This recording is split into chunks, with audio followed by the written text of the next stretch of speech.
Hello, hello, welcome back to Stationeers. This is episode 4 of my playthrough of the moon with a new terrain system. And before I start, I wanted to show you something. Here, when we say new world, we can see we have Luna or moon, which is called Luna Mare for whatever reason. And now we can select where we start. Then we have Mars, which is not yet playable, it's just a template which is being worked on by the developers. Then we have Mimas, why ever the name is broken again here, but at least the moon is fixed now, so there's that. Venus, Vulcan, Europa, and space is not yet here. I guess I don't know if they will actually put the space map in before they push out the next public release, which everybody's waiting for eagerly. We have seen Europa already in one of the previous news videos I made, so that one is looking pretty cool. Moon is done. Mars not yet done. It will look differently and will have different terrain or whatever. Same for Mimas, Venus and Vulcan, so it's not worth a look yet.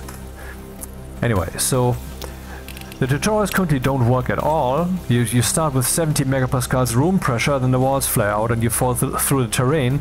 Then you fall through the terrain again, and then you stand on the terrain and then you die. So that's glorious. Anyway, so load the Lunar New Terrain. I just changed my recording settings a bit, because what was the reason again? Okay, let's not go through all that stuff. But then I did a test recording, and then I observed for the umpteenth time... Oh, what's this?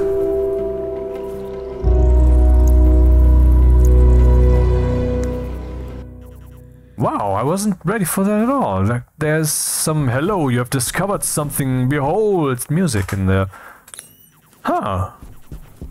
Anyway, I was observing that I was basically slurring my speech, and I didn't like that, like I shouldn't indeed, and I have seen that with other videos too, and I just thought, you know, I will now try to focus on that, and therefore I will just try to speak with distinction.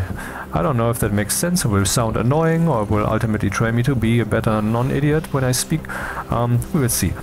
So, one video that I started working on a few days ago, before I resumed work, you know, I had 2 weeks of vacation and that has been over now for 4 days or 5, was one where I just flew along the edges of the map and then across the map one time. I mean, like crossing through with like an X, only one axis of the X, with the Deep Miner tablet out. What is the Deep Miner tablet? Well, of course, I mean the cartridge. So that's the Atmos thing, and then we have the oh, there it is. Tracker, obviously. But there's also the Deep Miner cartridge, which at the time when I conjured it into this playthrough, I could not yet print it. So, but anyway, here we see the current location, the ore composition. This is to be read as follows. If there would be 2 ores, let's say gold and silver, there's even a region here on the moon where there's only gold and only silver. Oh, right. Yeah, forgive me for that. Let's just, you know, ignore that. Should I start over? Yeah, let's start over. So, if you see silicon 1 there, that means that 100% of the material that you find there will be silicon. But if it's, for example, gold and silver, then you will see probably, I don't know, gold 0.66 and for silver 0.33. Or 0.67 it was, I believe.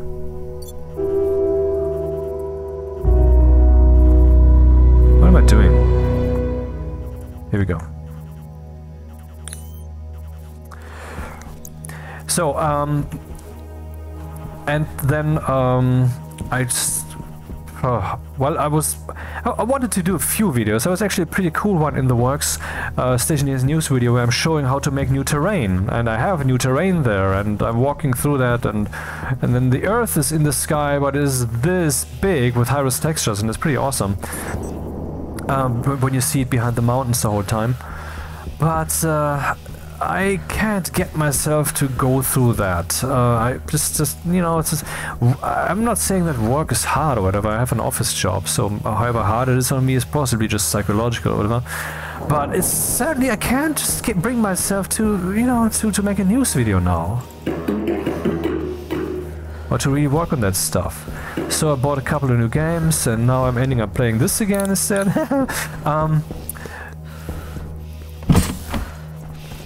So my next goal right here is to actually walk up and find a spot for a better deep miner and then make that a project, because I don't need that much silicon really.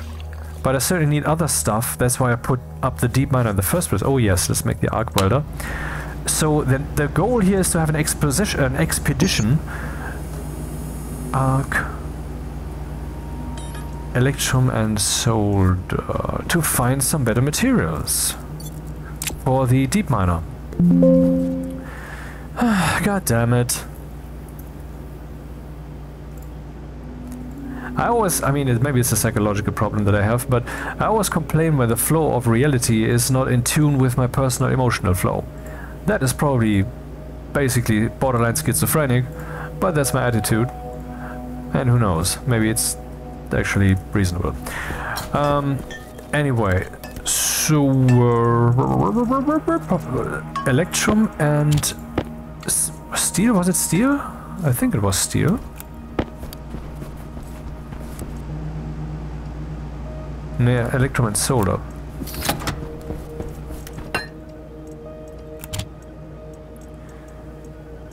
Solder. Oh.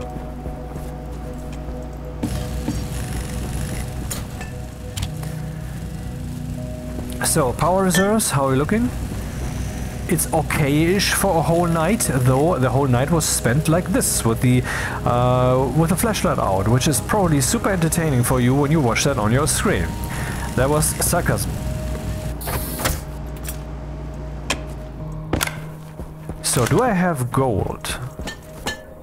There is some gold here. Maybe that's enough to make some large batteries. I wanted to make some, and the sun will be out soon, so I can even afford those, because, I mean, they need to be charged. What good is a battery if it's empty? How many can I make right now? 3. Because of copper. How many do I want then? So there's my battery. Let's switch that out so that it gets charged. Then we have this guy. Okay, that could benefit from a battery.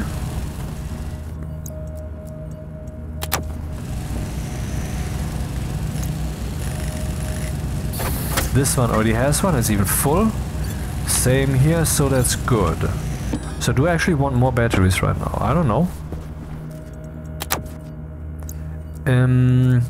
Does this one have a big battery? No, it doesn't. Okay.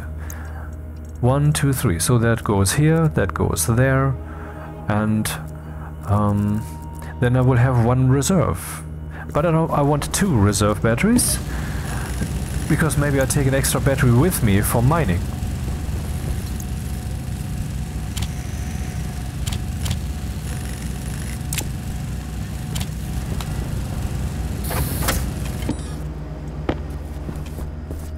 Yeah, the game sound volume is back to 90% instead of 100. Someone brought that up during episode 2, so episode 3 had that, and this is episode 4, so I still have that. I mean, there were actually 2 people who wanted that, independent of each other, and both of them said, oh, this is much better. So I like that, yeah, of course. And if you have other wishes, vomit them into the comments. If I go out that far, should I... Yeah, maybe I find something worth mining. How about the mining drill? How full is its battery? It's full. Full is good. Is this even charging? It is charging, yes. And thus sucking our batteries dry. Did I cable up all the solar panels? I'm not sure. Maybe I should check that. do I really only have one small cable? I should be better prepared, so make some copper cables.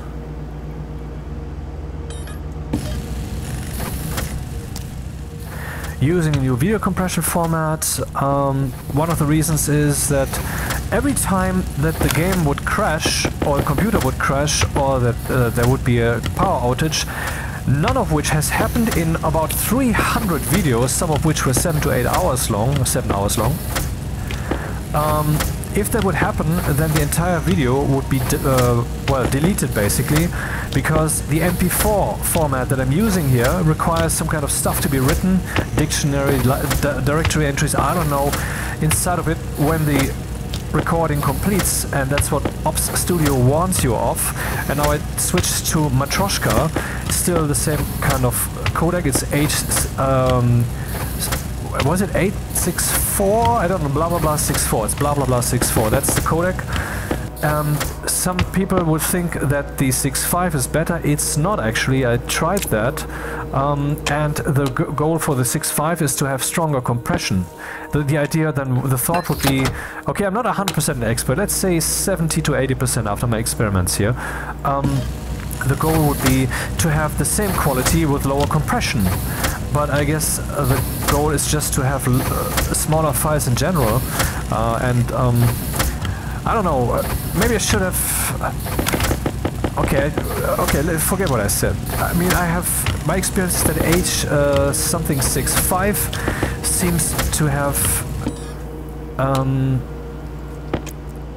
some quality problems when it comes to when I want really, really high quality. I mean, I now compress my videos with from DaVinci with what's the word?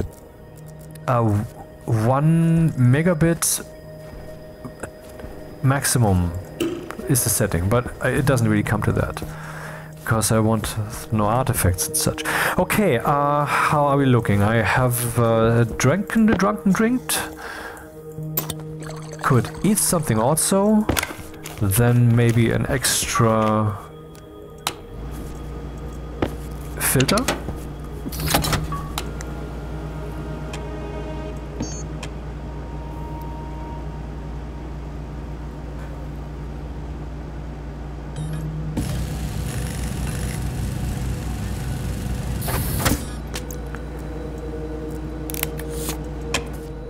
Is that recording? Hello! Hello. Okay, I want to find back to my station, and I want to take as much power with me as I reasonably can, so let's do that then.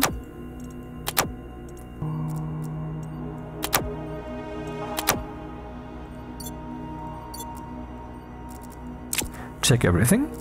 We no longer need this guy. I will put it here as if I'm gonna shred it, which I will not do. It's a good reserve thing to have. Where is it? Where is it? Where is it? Here it is. I mean, a portable thing that sets the air on fire. Often unwelcome, but what if you want one? And then what? Then you don't have it. So, So again, from here into the suit, not vice versa. So that when you accidentally drop it, you're not fucked in the ass with a big rubber dildo that breaks up and whatever. Breaks off, that breaks up. Breaks up is when someone breaks up with you or something. Yes, Eliza. I think I should actually have printed another one. Battery.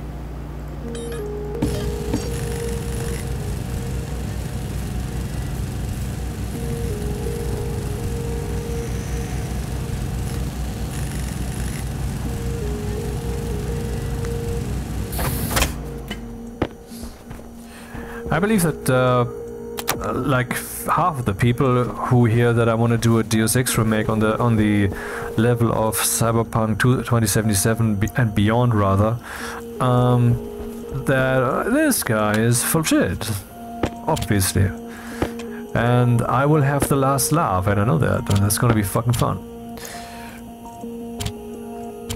You cannot foretell the future like that. Except if you're in control of it. Then you can. See, he's full of shit. Okay, and some more smelting maybe?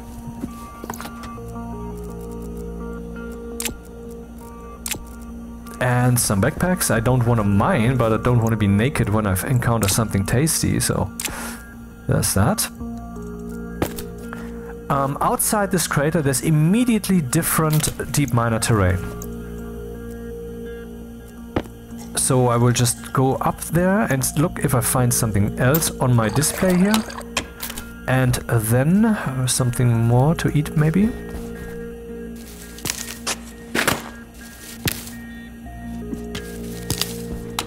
Oh.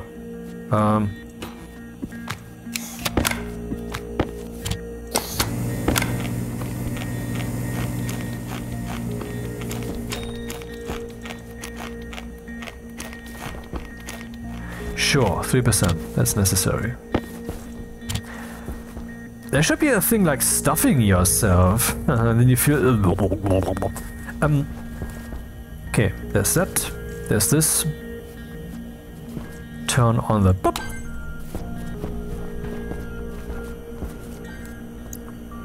Even more power. And then... Well, it's at the 40%, that's not too much. But better than nothing. So I'll take this with me then. Oxygen, yes, of course. Okay, that's not too rich. Let's swap that out. Oh, that's also not... God damn it. Should have prepared that. Pressure.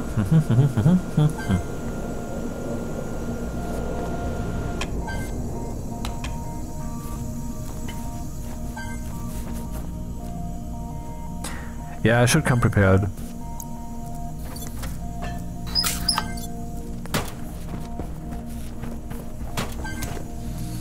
And I think in episode 2, that I said there should be basically a central place where you can find all your films that you're watching and all your shows.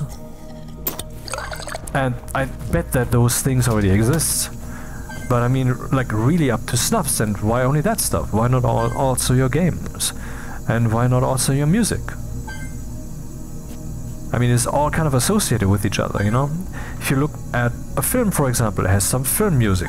You're interested in that music? Well, go to a different platform, do it now. Why? If it's not necessary. Ah, did copyright my ass, man. I mean, this platform's not gonna be in Russia, let me tell you that. It's gonna be official.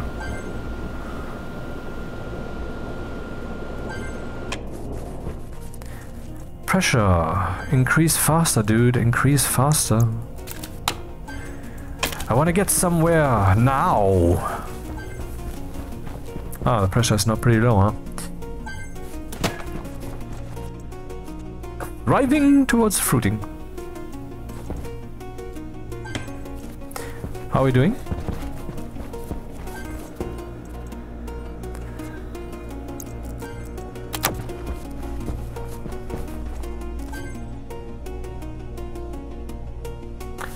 Intense. The sun is still not up.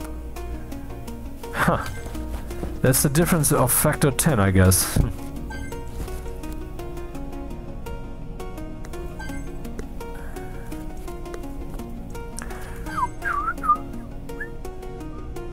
Would you believe there's a secret hidden in the world? You look in between all the things, and then between those things, and then you find the middle of it all, and then you see the secret. What the world is, and what your relationship is to it. And then you know the future. Not precisely. I mean, if you know you're gonna go to, I don't know, from Berlin to Cologne, then you know you will arrive there. But you don't know which lane you will take. You don't even know which exact highway. That's something I keep finding pretty stupid when there's well, in atheist and theist discussions, when the atheist would say, oh, so God decides everything for you, no free will and That's not at all what that has to mean, man. That this is like saying, okay, you were born and eventually you die. This means in between you cannot have free will in here. Doesn't make sense. Okay. What is that secret? Is it a secret, really? I don't think so. I don't think it was a secret. It's just, it sounds better when I say it like that. So we take this one and carry also that one, and then we can leave some things here. What is the world? I've been saying it many times, by the way.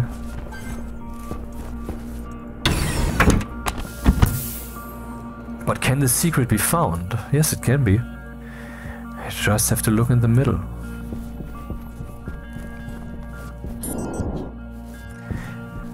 Look at looking itself. Okay, deep miner. Here we go. That's not the right cartridge at all.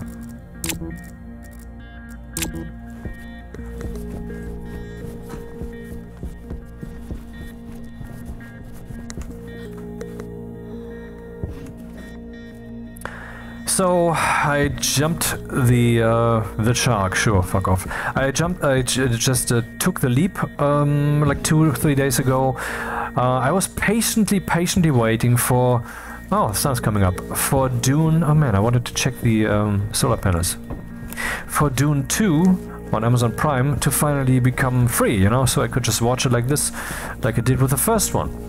But it took its sweet fucking time, and then it had a discount again. It was only €7.50 for actually owning that. I mean, owning the rights to ever watch it whenever you want. That's what that is. And so I fucking bought it, and for good measure the first one too. And then I watched them. And again, I had this fucking feeling that I had when I had watched Ragnarok, which I consider to be one of the most entertaining Marvel films ever, definitely, and many of you will agree. Others might think, well, the emasculation of Thor and so forth. Yeah, I'm not saying it's perfect. Anyway, so then I saw, okay, there's Infinity Wars. I want to see the fucker too. You know what? I just saw Ragnarok. Let's buy Infinity Wars, and then I bought that and watched it, and I was. I wouldn't say disappointed, but I expected more. I don't know.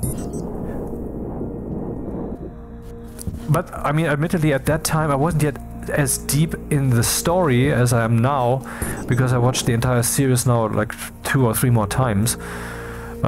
Because it's good. I mean, that was when Marvel was still a thing, instead of just what it is right now. I mean, have you seen the Critical Drinkers most recent video about Ironheart? God damn it! Why do they do this? Why? Yeah, it seems to be cabled up, I guess. Hey, let's check that. 1, 2, 3, 4. Shit, there's a shadow. Okay, let's just go then.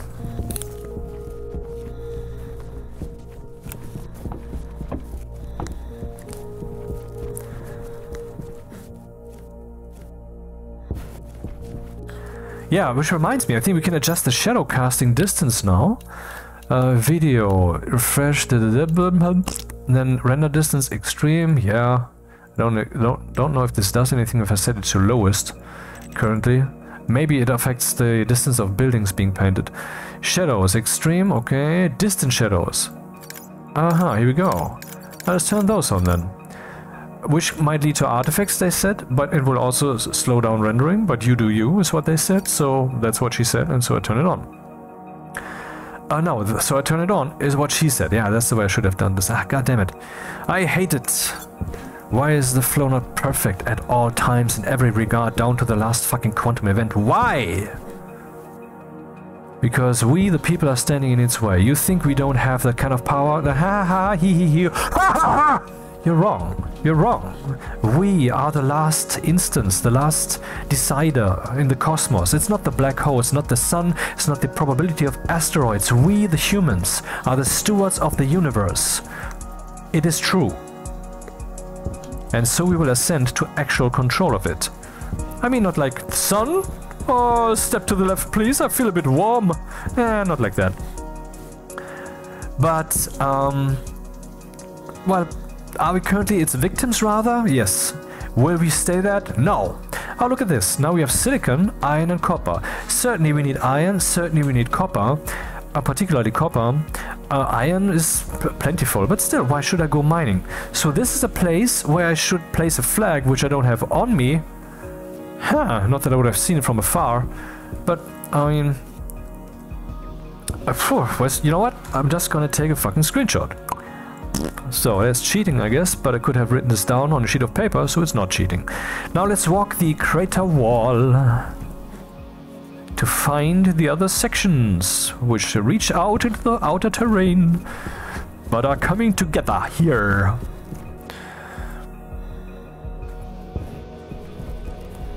I mean, the new terrain really looks good. They did well. And it has its downsides, and it's not perfect. And I'm playing already, are all waiting for the official release, because you think beta isn't real. But what you're really feeling there is what I feel when I decide to not play mods, but to just play the game as it is. What are you feeling there is the collective energy, because we're all in touch with each other at all times. Just because, I mean, that's the fact. Just because you're experiencing that, though, doesn't mean that you can actually decipher it, decode it. Just like when you point your radio telescope to the sky, that doesn't mean that what you're seeing there is facts. What you're seeing there is data. The facts are what you are trying to decipher when you analyze the data. Now, if you polish your radio telescope and gather data for a long time and then decipher enough data, then you will be able to decipher deeper data, which I did, and so I can tell you that yes, we are all in contact with each other at all times, because we are all omnipresent. All of us. There's even an explanation for that is very physical. Want to hear it? Okay.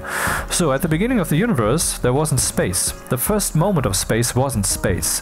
Right before that, the universe was not space. It was whatever it was, but it was not already the infinite expanse that it was basically on the first moment of the Big Bang. The Big Bang is what we call the first moment that was space-like, which was of course infinite, because, well, oh look at that, silver, nickel, lead.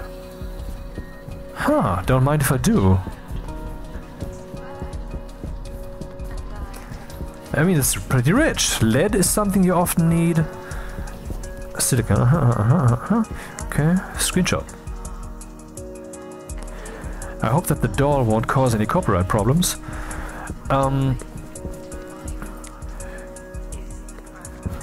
Well, and so, like, we still have galaxies, right? Despite us already having planets. We are still having molecules, atoms, despite us still having already having molecules. We still have fundamental particles despite already having atoms, and so forth. In the same way, we still have spacelessness, like we even despite space having emerged from it, basically, well, right at the beginning. But the first moment of time was not space-like. The first moment of time was not space-like. And this spaceless aspect of reality is still with us. In other words, omnipresence is a normal thing. That also explains the spooky action at a distance, as Einstein called it, of quantum mechanics, where you can entangle entangle quantum objects like atoms and such, and then bring them apart very far, and then collapse them by measuring them, by exposing them to the world. And then the other one, no matter how far away, will also collapse its state instantaneously, faster than the speed of light. Has been proven aplenty, it's not a joke, look it up. So this is something that science can't explain yet, because, well, science moves slowly but reliably, so that's cool. Here we have lots of iron, not that I need that, but why not take a screenshot? Why do I say lots of? Because I think that the deep miners spit out stuff at their normal pace, like once every 60 seconds or so. And here this would mean every little ball is iron. Or will be turned into iron by the centrifuges. Anyway, so this spacelessness is still with us. Oh, silicon again. Wait, I'm too close. So this means that if we zoom in further and further down to the quantum scales, what we meet when we have these non-locality effects is indeed that we're getting in touch with that spacelessness, where every place is every place, because place doesn't exist.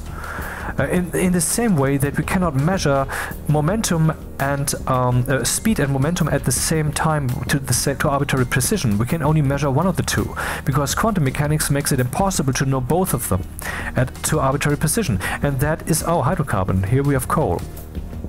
And that is not a matter of measurement, that is a matter of how quantum mechanics works. And so we can say that in that aspect, the universe, I mean, that's how I say it, and therefore that's the truth, that is where the universe is not yet defined. What do I mean not yet? Well, is it kind of bleeding outwards down there into the lower scales and is defining that further and further? Yeah, kind of. It's like a hot air balloon. Not me, no. It's like the hot air balloon, like a hot air balloon rising. It's rising and rising, but it's staying in place. I mean, the structures, they stay the same, but how do you say it? The universe is a process of defining the undefined according to a certain algorithm, the algorithm of creation. And that algorithm is plain simply God deciding, I don't want to decide anything. I want to decide as little as I possibly can. And so anything I decide, then, despite me having just made this decision, you know, I don't want to decide anything, that will be something that I have to decide. Therefore, that will not be arbitrary. Therefore, that will reveal the truth of me. And so, eventually, we re-emerge. We, the living will, we, God himself.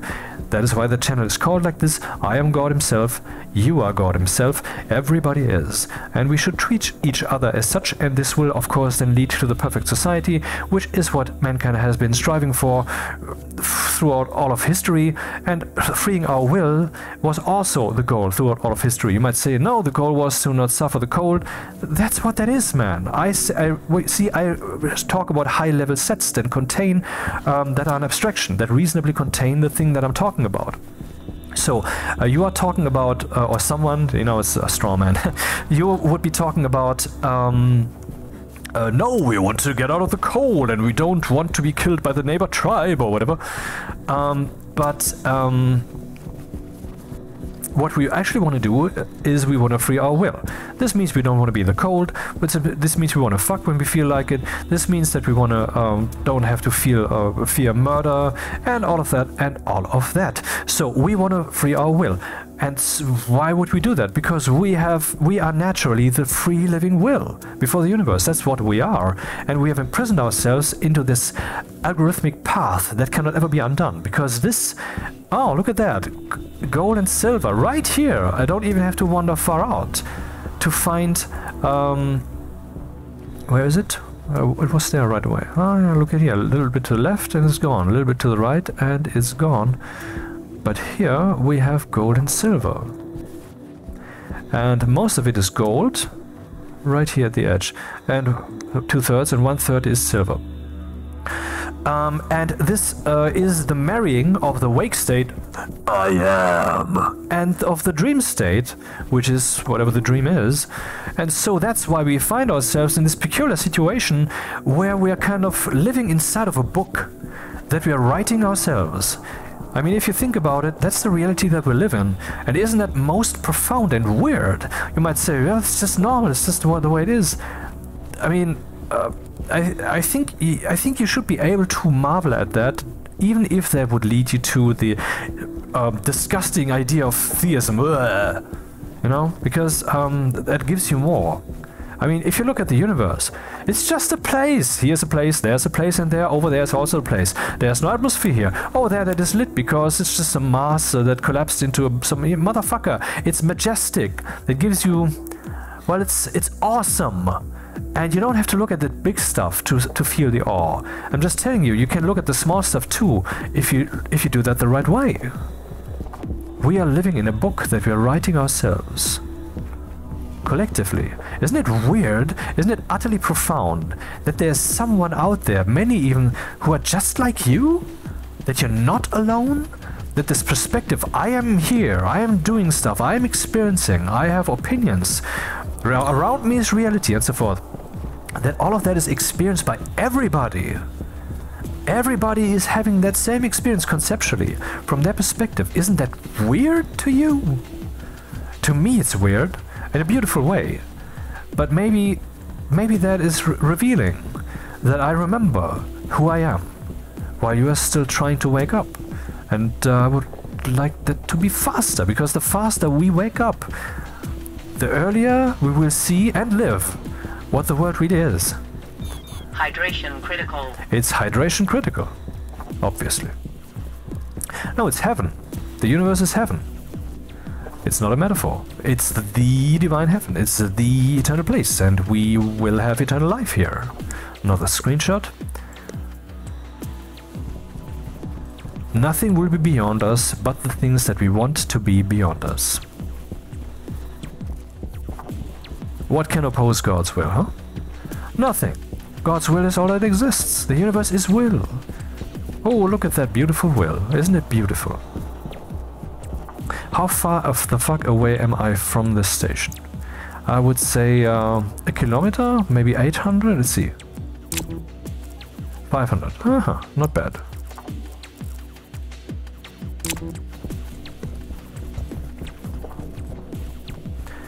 Still gold, silver.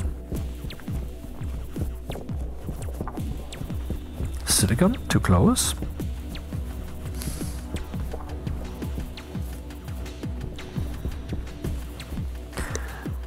I'm thirsty again.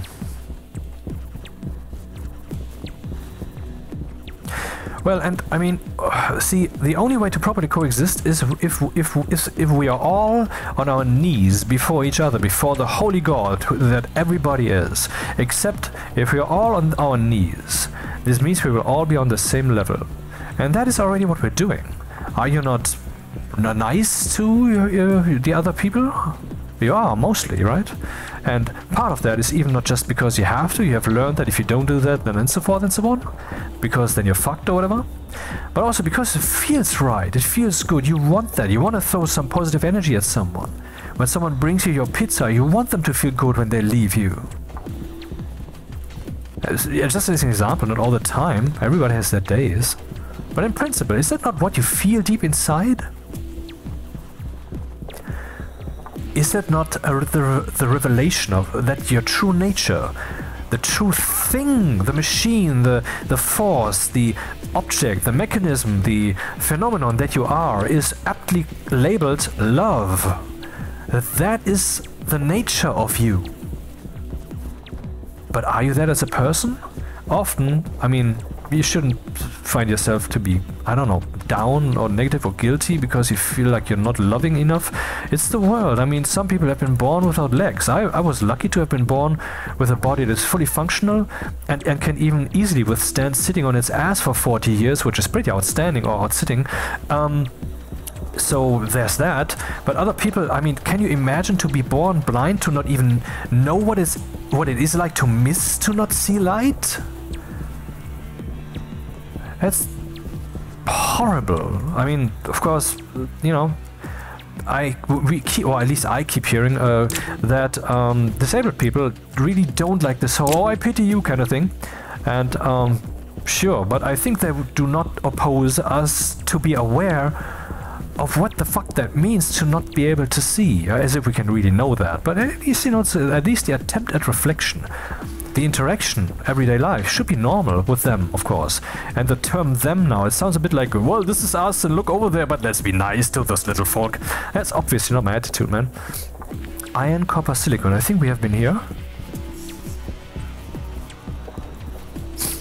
So as a being, you are love. What is love? Love is the will that it, whatever it is. What? Well, that's the technically correct way to express this. You might say, well, love is when a man and a woman, and then a child. But you know, everybody knows the term love. Love has it's a bit stupid word, I find, because it's so loaded. I love you. I do. I love you. You know what? I love you. The one who's listening, I do love you. That's true. It's true. I can tell you that I do love you. It doesn't mean that I'm going to give you all my money. Because I have been doing this shit for a long time, and so I'm balanced. I can tell someone else that I'm an asshole because I'm stable enough, deeply enough into this whole understanding of myself and the world to, you know, to do that. But that's exactly what society is, what's still upon society. Mankind will face this truth that everybody by nature is love. But are you that as a person?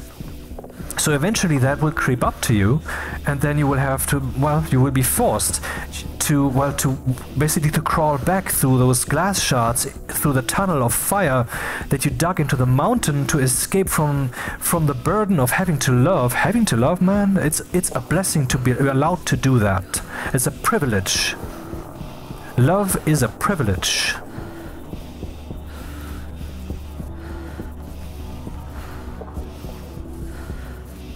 Anyway, crawl back through that tunnel that you, the straw man you, that you have dug into the mountain to escape from that.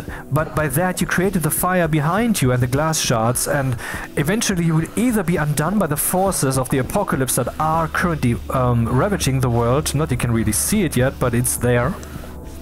Because it's not obvious, you have to add too many things together to see it. And that's not something people generally do.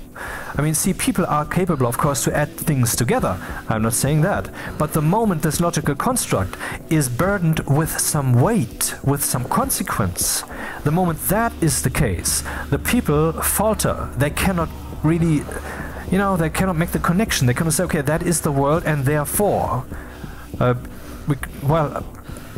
okay, let's not talk about myself here because it's, you know, it's useless. You should try to get there because the more willing you embrace your own self, which is embracing the world, because it's your backside. It's a Möbius strip. The world is you. You are the world. When you say my fingernails, you are referring to a thing that's part of the world, but it's also part of you. So, I mean, obviously you make this cut off. This is my body and that is not my body, and this is what I can move, and that over there I cannot move. With my mind I can move my fingernails by means of moving my hands. Dude, you can move that object that's standing on the table there by means of moving your hands too. You just have to grab it. Anyway, we are obviously the entire cosmos, everybody. You are the will that the universe is, and now we have cast this will at the world. Motherfuck, what's here? What's this?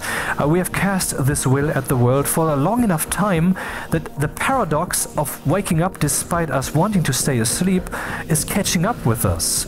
But, you know, the magic, the spell is working. We will not wake up. This is our eternity here. Together. And we will all be excreting the energy of creation. Hunger, caution. The will that the world is emerging from all of us, at least from the sane ones, and from once we are healed, once society has been healed. And then what? That means that reality, the light, the possibility space, that which gives you a better and better existence, will not just come from you, it will come from everybody. And that's basically the idea of society anyway, that you make way for each other. That's really the only way to coexist. Make way. I mean, if everybody makes way for everybody else, we will all have space. And that's the way we have built this society, this civilization that we have here. So I now didn't dig up anything, but I made some plans. And yeah, let me just tap through the screenshots that I made, which is multiple. So we could get gold and silver. That sounds like a pretty good idea. Then we have coal, hydrocarbon, also necessary, though that is something could mine manually, because when I need some steel, you know, when do you ever need coal? There's not so much need for that, except for energy, but I'm trying to get away from that whole need for coal, because the coal burner is just too fucking effective. I don't want that. So then we have silver, nickel and lead. That is also important. And then we have finally iron, copper and silicon. So I made the deep miner down here when I could have made it up there, which gives us also silicon, but also iron and copper. Half copper, 1/3 silicon, and the rest... half iron, 1/3 copper, and the rest silicon. Okay, now I have to use my brain for other things again. Sorry, I would like to continue on this epic rant of things that you think are stupid. Why? Because you are stupid, that's the reason. Because otherwise you would realize, it would resonate with you, it would tell you, yeah, that is maybe not the truth, but, well, keep going, man. Because, I mean, this is what's happening. Ascension is upon us. Okay, people say, well, Jesus will return within our lifetimes. No, that shit isn't true. Human-made religions are dog shit. Religion itself, dog shit. Forget about all that crap. You are God, the beggar is God, and the guy who just stole the money from you is God, and Hitler was God. That's just the way it is. So, become worthy of that skin you inhabit. So that you are worthy of fucking someone else's skin, because that's really how this is played. You know how I found this path? How I found this path? I wanted to fuck. That is how I found this path, motherfucker.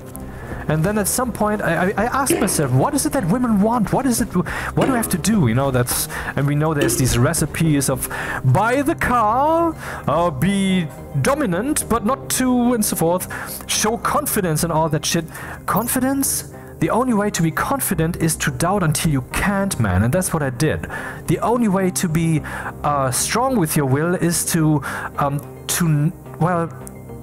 submit to the truth instead of just wanting something out of reality for yourself. And the only way to really get a woman that is worth getting is if you become the person that you are as a being. Too bad most of the bitches still also have to get there, you know. But again, anyway, that's upon us.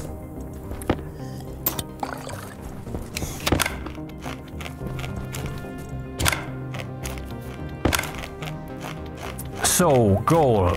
Make deep miners and somehow get the motherfucking shit over here. Or should I make some outposts?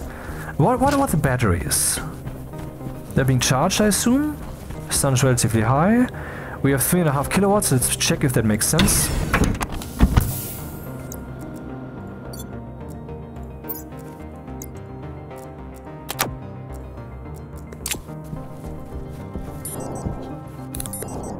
Three and a half kilowatts. So, 1.5, 2.5, 3.5, 4. Oh, okay. We have 3.5, but it's not yet re-cabled up yet, is it? What's missing?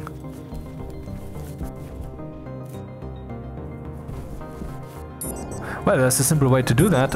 If I use the cable analyzer, that's its fucking purpose, isn't it? Then I can at least see whether everything is cabled up. And I will say fuck again, not to annoy you, but to make it clear to you that I cannot become guilty. So, there, I said it. Where is the cable analyzer thing? Huh, do I have that on me? No. Oh right, I made an extra tablet for that. Network analyzer, hello!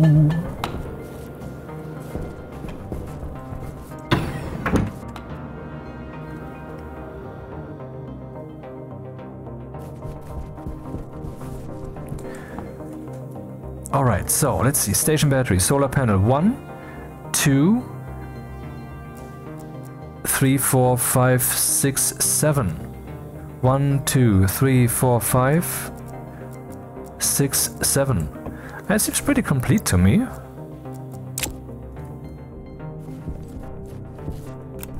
Batteries are charging well.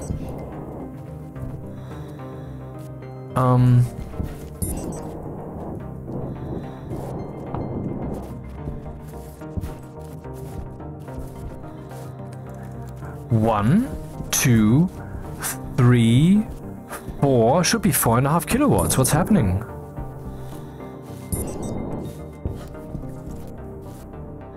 One, 2, 3, 4, 5, 6, 7. Oh, right. I counted 7, but it's 9. Which ones are not cabled up? Good thing I still have the cable analyzer network analyzer on me. Just start at the solar panel. Oh, right, okay, that's obvious.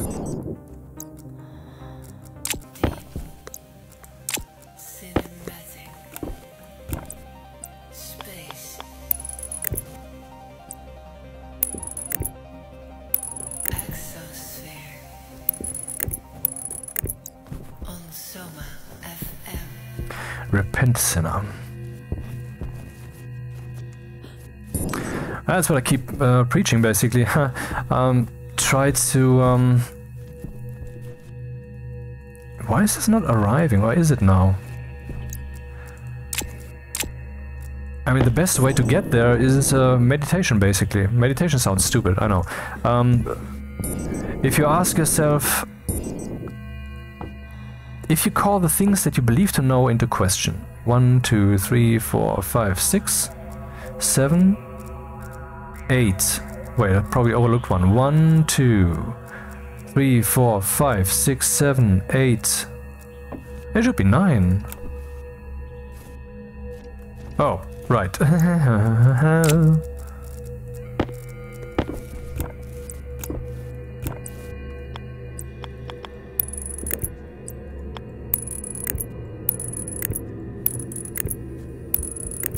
Yeah, okay, now we should have 4.5 kilowatts coming in. What about the furnace? I had 300 Celsius when I left for this little excursion, 244, okay.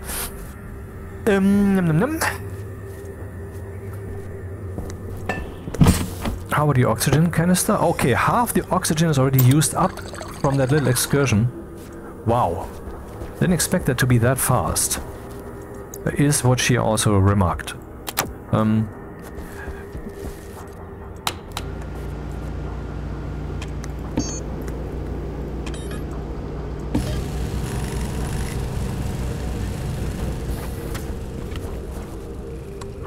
I think I forgot something.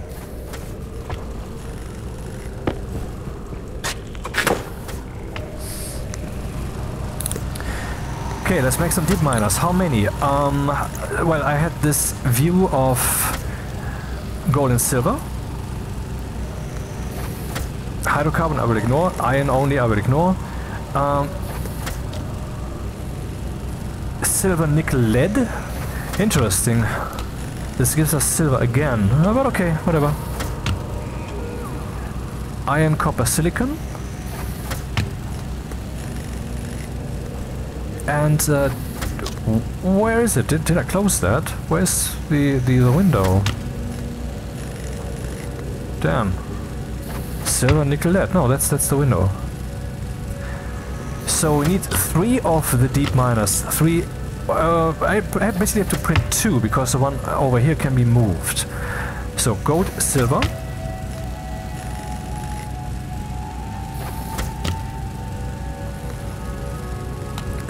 Silver, nickel, lead, and iron, copper, silicon. 3 of them, so I need 2.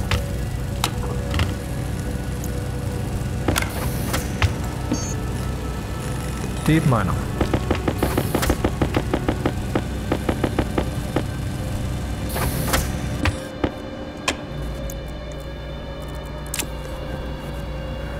Yeah, so what I recommend is that you call yourself into question.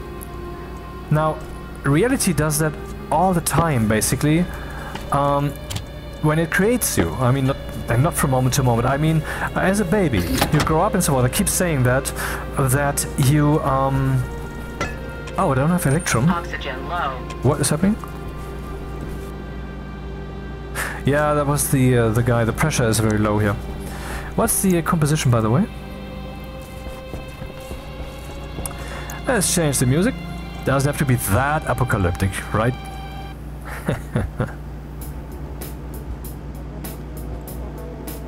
And, yeah, with a bit more volume. Pump, that stays here. Das bleibt hier jetzt, jawohl. Und dann brauche ich auch noch Elektrum. Elektrum wird benötigt. Jawohl, Dachpappe. Sonderverkauf. Electrum 76, that's good.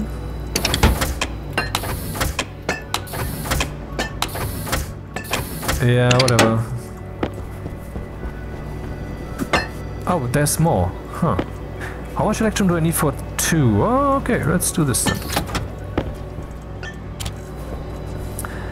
Yeah, see, I could clean all this up. But is that really the first thing I need to push for? I have other things that are screaming at me. For example, make the advanced furnace so you can make the hard suit, so they can put the chip in. Blah, blah, blah, blah, blah, blah, blah. So what I want to push for first is resources, which means this. And then we will also experience relatively early, I mean, this is only episode 4, what it is like on the new terrain when you actually start making outposts. Invar, Constantin. How much Invar do I need? Okay, that's not enough. That's enough. And Constantin.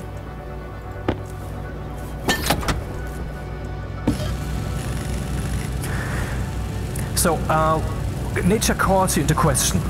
Like, your parents telling you not to shit into your fucking Windeln, and you're also experiencing that not to be fun. Then you have to cope with your siblings and you have to obey your parents. Then eventually when all that flow has been established, always through a portal of non-existence basically, you have to... Well, why? Because you are God, motherfucker! You are God! You are God, the creator! And what is God? What is God? God is will. That's all it is. Or he or she, whatever. That's all it is. Living fantasy. Will itself. And so when you, the living will, when you have to submit yourself to something else that is not within your nature, that is not you, that has never been, that is outrageous, that's God version 2.0 emerge, and that's what this is. I mean, our children will not have that problem. They will be born in heaven. Or maybe the children are theirs, who knows. But I think it's around the corner, man. I think 10 years, 15, everybody will agree that I'm not a fucking idiot when I'm saying to you, this is Ascension, you should fucking prepare. You should prepare. You want to be there, I tell you. You want to be among us, the eternal ones, of which I will be one. I can tell you that also. I have known it for the longest time, but I know that I cannot speak to you like that. But I also know that now I can. How do I know that? That would go too far. I will speak about those things later.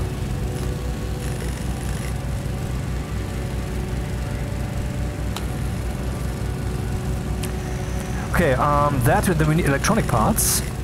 Here we have 5. I don't know how many we need for a deep miner. I mean, the first order of business should just be put up a platform of some steel frames and a deep miner, and then that's the next step, you know, then we go out and do other things, you know. I think I don't want to be too, I have to stick around and print everything and then go over there. That's too blueprint. I want to keep doing stuff. Anyway, we need the kit deep miner, which we are currently printing, and then we can build from the kit the deep miner. We need 12 steel sheets, cable coils, 4 electronic parts, so let's make electronic parts.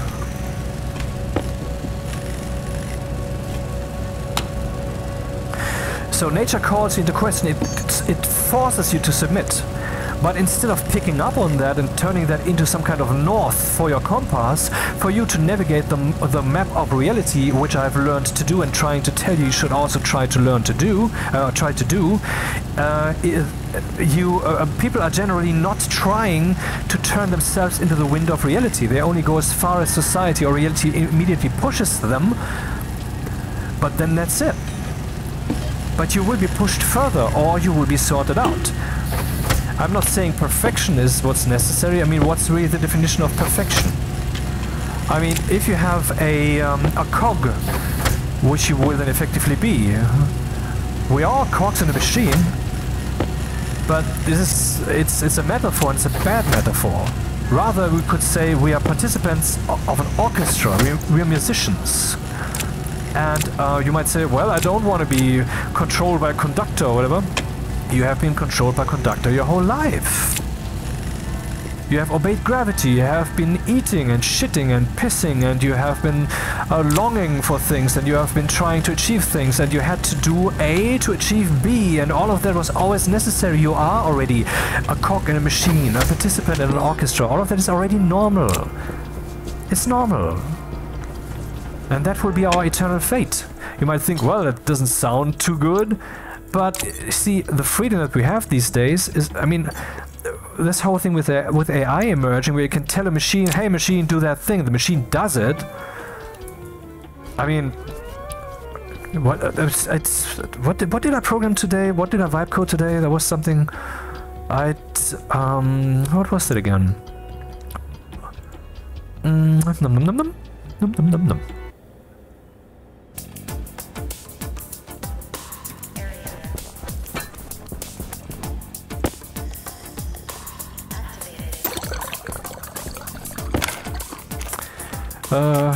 Well, food should be enough. Yeah, let's set up those deep miners in those locations. By using the tablet that I have on me. Oxygen? Do I have oxygen?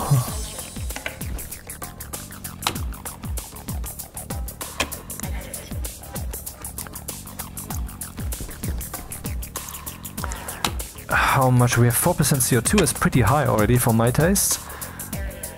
Waste tank critical. Oh, that was not the best way to empty that, dude. I need to add a pump here to be able to empty my tank anymore. Nom, nom, nom, nom, nom. Or I just add another tank to that, which halves the pressure. Half the pressure is not quite as low as I wanted it, so I guess a pump is in order. La la la la la. Let's make a pump. And one necessity hunts the next. And when you play Stationeers, what are you doing? You are a cog in a machine. You are participating in an orchestra. I mean, you're playing alone, but the conductors all around you telling you what to do. You can choose what notes to play, but all of these are on your sheet, man. Anyway, so a pump.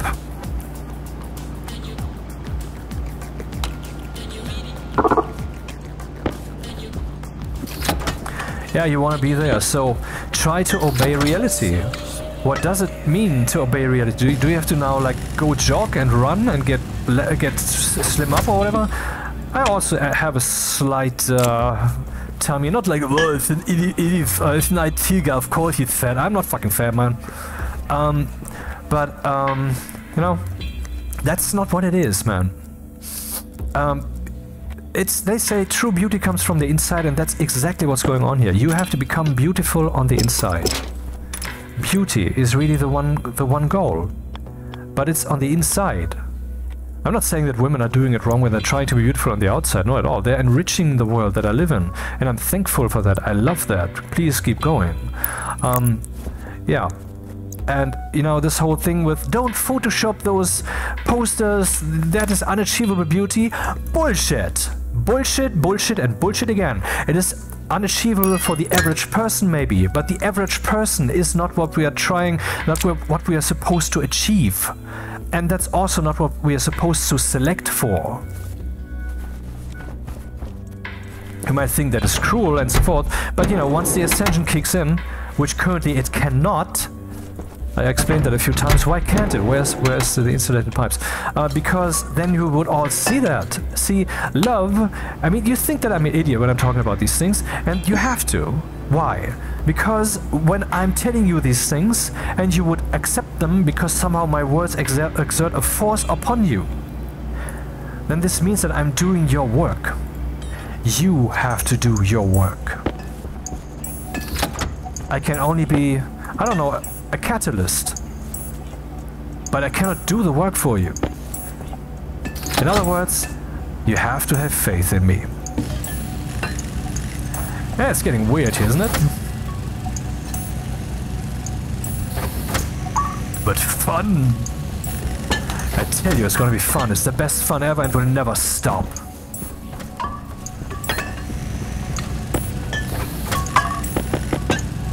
Never. Do you want to be a part of that? Then slim up. Trim your fat, and I mean your head, of course. I mean, inside.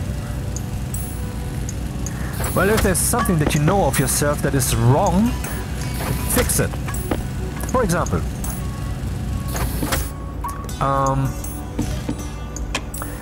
I mean, it doesn't have to be stuff like, you're guilty, repent, sinner. No, see, often there's an example. My mother, for example, I have a brother, and my mother, for example, often would... I'm not living at home, no. Lol. The pump is wrong and not cabled up. Often just as what is the term? I don't know what to call it. Not because she's stupid or senile or whatever. She has been always doing that. Is first calling me often by the name of my brother and him by the name of myself, and then corrects herself immediately. And that is an indication of mental imperfection, which we all have, of course. But that is something that you should take as an opportunity. When you find such a thing, try to latch onto it with your will, because that would allow you to fix something in your head that causes that, which you cannot see. Yeah, stick with me. I got all the shit, man. I have looked deeply into this.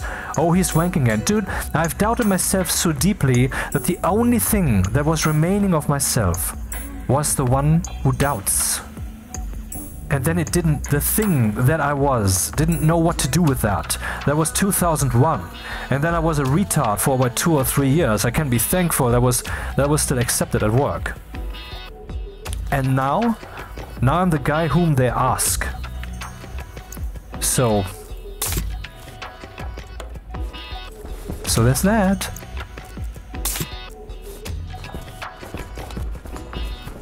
So what was it? It was just that which everybody is supposed to slowly do in their lives to increase the resolution of your mental mosaic, which is an image of yourself in the world, aka of the world, since you are the world, or you are part of the world. Well, an image of that which is. Okay. Do I need to eat? Yep, a little bit. Eat shit, motherfucker.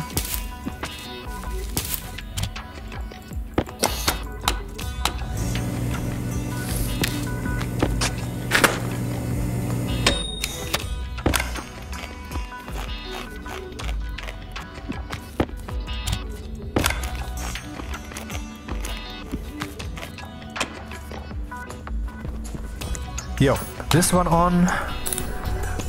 Mining drill wasn't exhausted at all, I didn't use it. This dude is still full of itself. And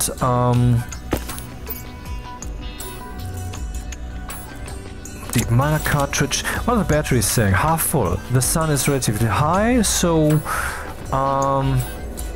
yeah. I mean, we currently have in solar panels, I guess we'll get all those batteries charged. Save. Use everything. Look for save. Here we go, and that's the save game I just created. Come on. I can see when that was.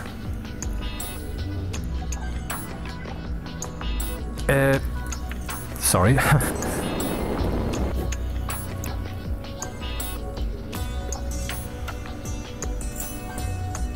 Is that the 27th? Yeah. You see, I had this problem in episode 1 where a quick save wouldn't take. And since then I've been paranoid. But since then I've also never been let down, so low. I guess, yeah. Oxygen critical. Pressure critical. I need to take this guy with me. Why is this even on? Because I turned it on. Oh, that's why. Well, let's turn this off then.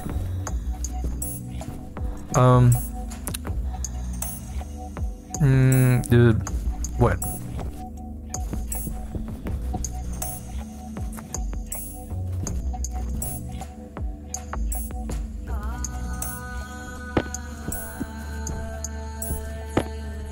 Should take all that with me. Not the entire way necessarily.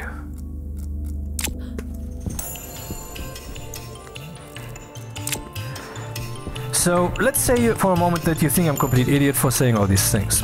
Okay, fine. I told you the reason is that if we would all see in the world... Okay, I didn't say that sentence yet, but if you're logical enough, you have seen that yourself. If you would all see clearly that indeed this goes so far as your arms growing back, I'm not shitting you. If there's someone watching and you're currently disabled to that degree, you will hate me for saying this because of course you don't believe me. I'm sorry that you don't believe me. You should believe me. You, if you're among the ones who make it, you will be complete again. This is real. Downward this, if you will. It would be wrong. I'm speaking the truth, man. From the heart and from the mind and from the actual truth, I'm speaking the truth. This is happening. You will be complete again. If you make it. I mean, maybe you're one of those who will be sorted out. Also, I mean, many people dying today. I mean, basically, I'm saying David Bowie, he didn't die of a liver thing or whatever it was. He was murdered. He was murdered by Satan. And who is Satan? Satan is the collective dirt flow of mankind. That's what's happening. The dirtiest part of that flow, by the way, are religion. Because religion refuses, not based upon things it has seen, but based upon just will, on emotional satisfaction, on jerking off using the word God, or even if it's a non-theistic religion, into the face of the world, milking the world of its happiness, to stick with see, if indeed it's an energy thing, like I keep preaching, Newton's third law applies to the mind of versus reality. The apocalypse cannot yet be visible because we all collectively want it to stay invisible. Because once it's visible, we have to move. We have to move from the couch, basically. Or maybe say it differently, we have to supply the energy. Both is true. It's a combination of both. One is we would be pushed to do the right thing and we don't want to, and that will flows into the flow. And the other is, I forgot to take the deep miner with me. And the other is that you have to supply that yourself. You can't just expect the work to be done for you.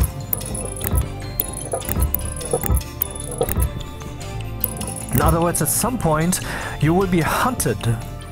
When reality hunts you, when reality tells you to do the thing, there will already be high pressure.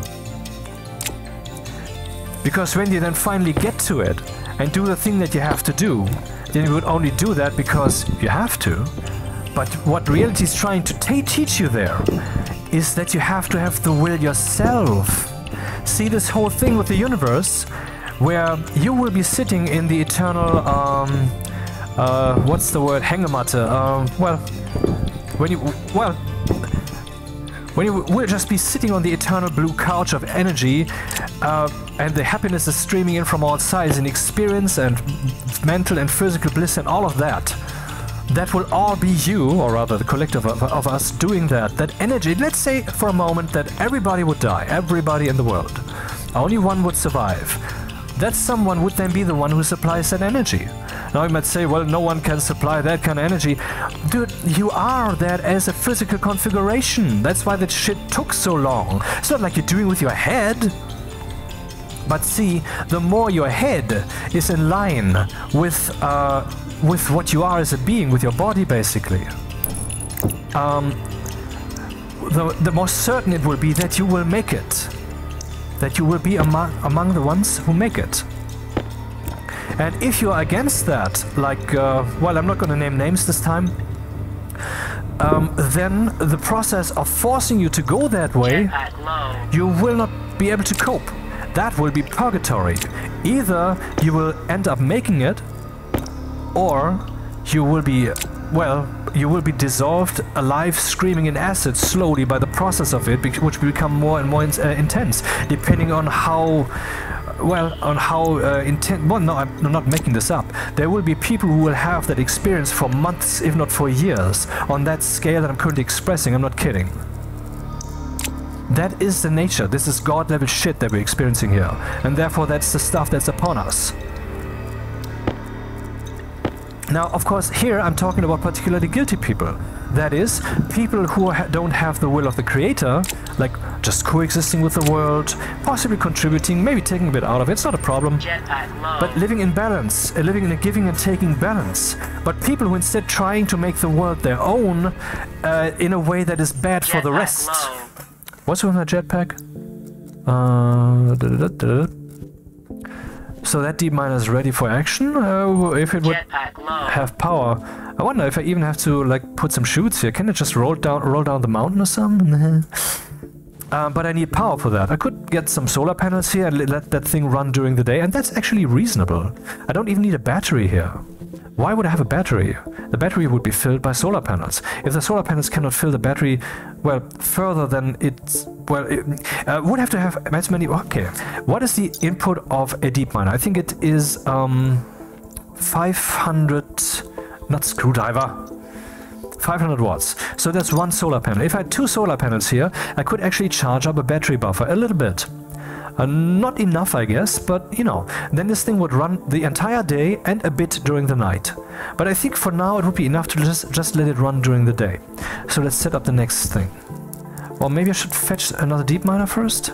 No, let's go to the next place. So if someone is actually a Satan to the world, I mean, currently these people are in control. Why? Because all the ones who are reasonable are only reasonable because they have accepted that they have to submit. Why do they have to submit? Because they cannot have the high enough degree of certainty that is necessary for you to violate the holy. What is the holy? The holy is the will of the other. It's my will. It's your will. It's anyone's will. We are often violating each other's will, and we must not ever do that if we can avoid it. I mean, often enough it's reasonable to just basically claim knowledge where there is no knowledge.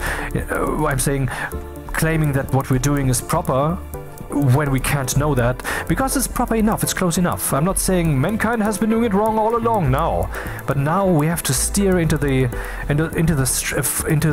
what's the word? The final straight, basically.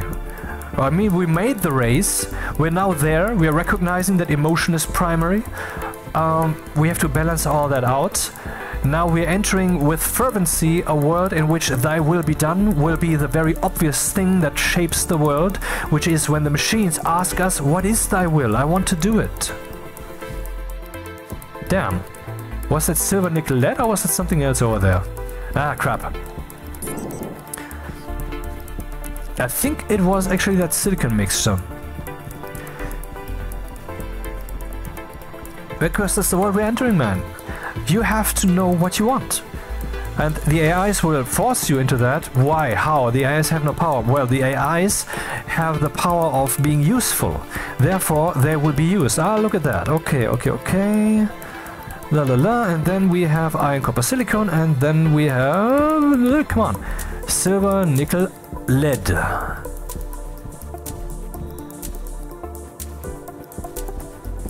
Jetpack low. And so, by means of the power of the economy, the power of the market, the power of having a job or being very good at your job, you will be asked, what is your will? Now that sounds like an easy thing, but it's not really. I mean, if you have been developing software, even for a long time, you will, or particularly for a long time, you will understand how tricky it is to really aim your arrow of development decisions in the perfectly correct, perfectly right way to make the right decision. And also, if you have communicated enough with others, particularly on the worldwide stage, the internet, you will have learned that that you're talking basically in an omni context. The people will not know what it is that you mean, even though I mean, that kind of speech was completely normal to you. Why do they not understand you? Because this is the world stage. You don't know what they don't know what you mean, because you could mean something else, and once you have matured enough, then you will actually yourself be like that. You will not know the person talking to you, what is their meaning exactly? Hey, what's happening? There is terrain below. What do you want?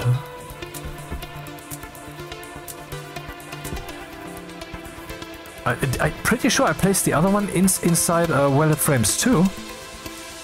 Didn't I? I did, didn't I? Or is the problem that they're welded? I don't think so, but let's see that then. Huh? Oh, indeed. But, I mean, why should I waste those frames? And I think I've wasted them in the other case there. Wonder if I can get those frames back.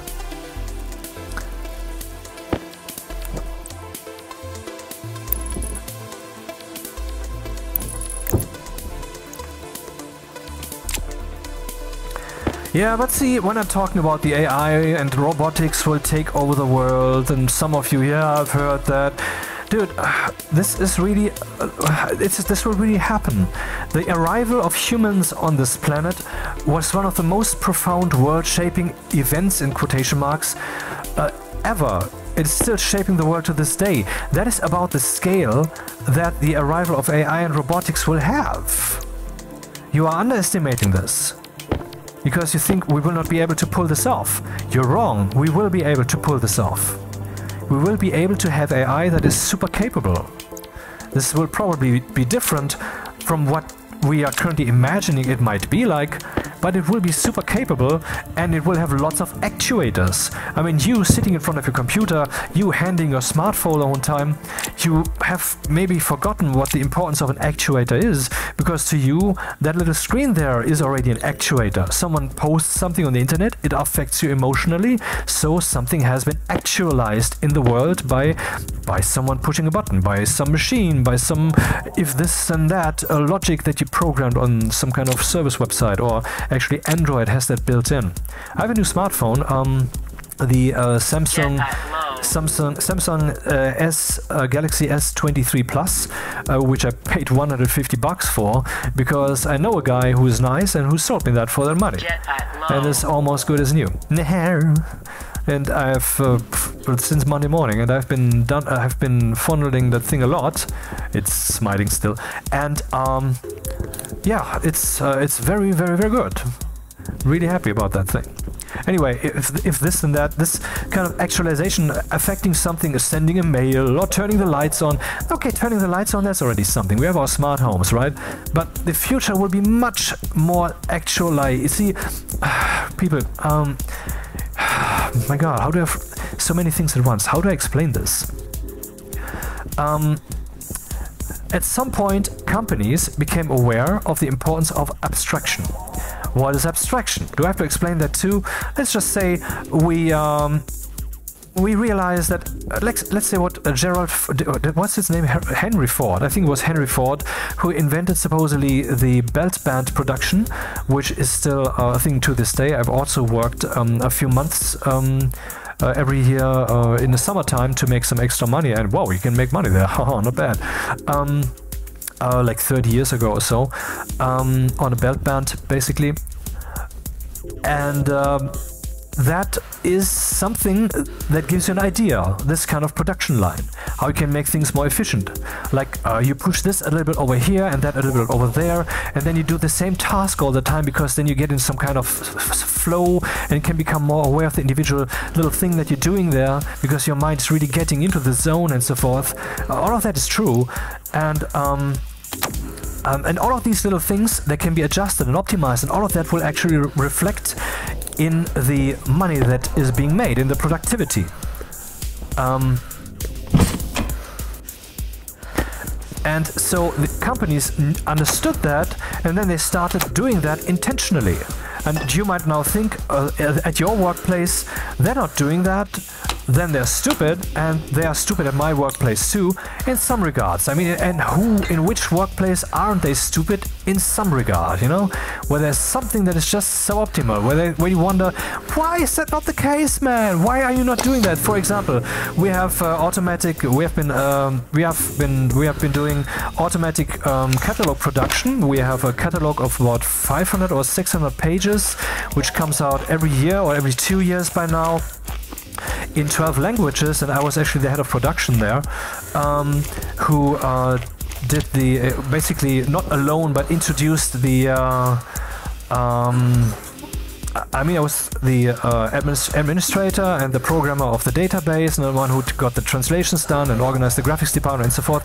But ultimately, I was not the one who made the whole thing happen. That was triggered by other people, and then I was sent to some training and so forth. And since I was really into IT, I picked up on that rather quick and so forth. We have been doing that for 25 years now. Yet until half a year ago, the data sheets of our particular sub-company that I work for have been done manually by the graphics department for the entire company, you know, basically our mother company.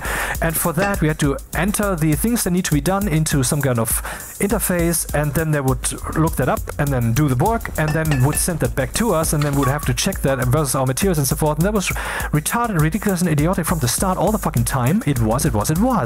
And I pushed for a long time, and now I finally actually they listened to me, and now we're doing that differently. Now I'm just pushing a button on my computer, and then I will immediately have the HTML files, which I then just have to manually pipe through some converter. I could automate that, but I'm too lazy to program that and don't have the time. I have too many things to do there. And then we will have the PDFs like that. No sending back and forth. Everything coming straight from a database that I also made there, where all our products are stored and so forth. So if there's a change, if we find out, oh, this data sheet was wrong, it's actually the thickness is like 50 millimeters, I change that in that database in Shazam. Then next time I push out some data sheets that will immediately be correct. And it's just so easy, and that's the way it should be. That's the way it should be. That's the way it should always have been. That's an example for abstraction, for how that can be employed. And that is also an example for someone just failing at that. I'm not saying our company fails at that, but in this particular instance, they did fail. And who doesn't fail at some particular thing? I mean, who's perfect? But, I mean, that was such a blatant thing that was getting so on my fucking nerves. Anyway, that's solved now.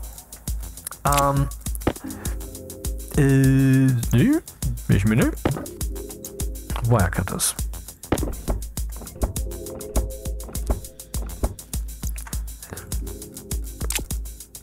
Yeah, that was 5 times the sound. I have 5 cables, so that does make sense.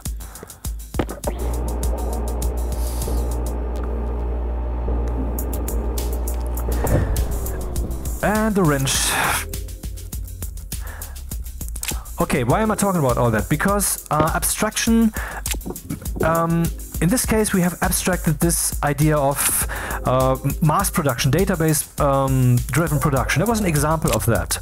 And I also gave you the example of what Ford did with the belt band production.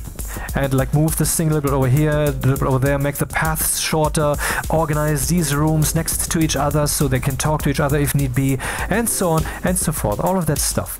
To optimize the flow. What is the flow? The flow is reality taking place. Not reality, but the reality taking place, which then implicitly also forms reality, like creating new atoms, creating new cars, killing people, and so forth. All of that is form giving of reality, which has emergent effects. I mean, the killing of people as consequence for actions like airplane crashes and such.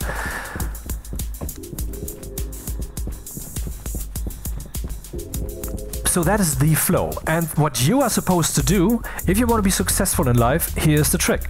You always have to be very slightly more fluent, or liquid, or what the term should be, than the flow that you find yourself embedded in. There it is, the success for life, the success recipe for life. It's that simple. That's all. That's all there is to it. No, that's all. How did you know? I found out, that's all.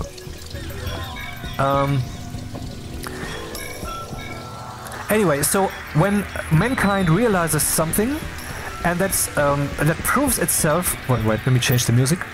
It's also too loud, isn't it? When mankind finds something and finds it on a rather manifested level, like for example the belt band production, or like that abstraction is a good thing. So companies are trying to look at all the things they're doing, and they're trying to see the things behind it, and the thing behind it, and the thing behind it, and above it, and above it, until they have found the ultimate container, and then they optimize that, and then they climb down into the pyramid of this project again, deeper and deeper, and then they find the thing that they were doing, and they realize, ha ha ha ha, we have been doing that this whole time like this, what the fuck? And then they do it right. And then it is so much better, because now it is in line with reality instead of being completely bonkers, motherfucker. And that's what companies picked up on also like 10, 20 years ago, and that is increasingly still pushing itself into the system. But there are pushes like that, like a sudden emergent step of mankind's activities, especially on the economic level, where, I mean, what am I saying? A commercialism, but commercialism is not the term. I'm looking for this one, the opposite of communism, basically. I know it's not the opposite, but you know, what everybody usually mentions in one breath there. What is that again? But you know the term. I don't mean commercialism, but the other word. Anyway, that is awesome. It drives the evolution of understanding of the world, of ourselves, and so forth and so forth. But this also means it's a driver, which means it is higher pressure. The river is flowing faster, so our boats need to be able to cope with that. And our coastlines need to be able to cope with the flowing of the water. We have to be better. And if we are not better, then we will point at this thing, at this commercialism? No, that's not what it is. Free market? That's kind of what it is. It's still a different word. I know, it's ridiculous. Sometimes I cannot remember. It doesn't matter. And we're pointing at that, but it's like pointing at money and saying money is bad. It's not, man. Money is wonderful. Money is a metaphor for manifested physical reality, or it's a metaphor for possibility, or for power, or for success, or for and so forth. There's so many things that are in there, not necessarily all at the same time, because, for example, if you have won the lottery, you're not suddenly powerful. But if you are powerful and have thus made money, then the money is a representation of your power, because it's kind of hand in hand with that. Or whatever. I mean, many people who are powerful are often actually in debt because they can afford to just spend more money than they have, because they are trusted to do the right thing, and often enough that's wrong then. Anyway. So anyway, there are pushes for mankind pushes for new. How did I get there with the? I don't know really. Yeah, well, okay, yes, I know. When robotics will come in now, see, why should robotics all of a sudden play a major role? Why am I saying that will be so? Is that even true? And I was running in the wrong area this whole time. Yeah, definitely, because. See, if we have a robot that has proper servos, that can do this thing and that thing and the other thing, it can do all the things, but you have to tell it, move your arm 45 degrees to the right now, and then move it down and pick something up. That's how industrial robots are taught, basically, or have been taught, I don't know. Probably both is true. That's not really something that is about to take over the world, right? But what if that thing can even understand by itself what it is supposed to do, and does it, and does so correctly? Often enough, when I talk to AI, it will pick up on what I want and will deliver that very well, even though I haven't expressed it sufficiently yet. In this way, robotics will also, and of course we have to be very careful with that, because it's not just words on the screen. I'm not stupid. Neither are you, because you didn't think I would believe that. They will, in the same way, also be very effective at participating in reality in a contributive. They will contribute. And once that happens on a large enough scale, there will be a general push in reality for automated servos that do things for us, which is already happening. See, for example, these little dust devils that are running around your home and are, I don't know, getting caught. Can basically even, yeah, you know what I mean. These little things that drive around and suck your apartment clean, whatever. That is also a manifestation in that direction, but I'm pretty sure it was not caused by that, because robotics is still, I mean, when it comes to everyday life, in its infancy. There is none of that yet. But there will be a lot of it. And the more there is, the cheaper it will get, and so the more there will be. They will also become more and more capable, and so on and so forth. Many of you might now say, just like when I say, well, eventually we will not be having smartphones, we will all be wearing glasses.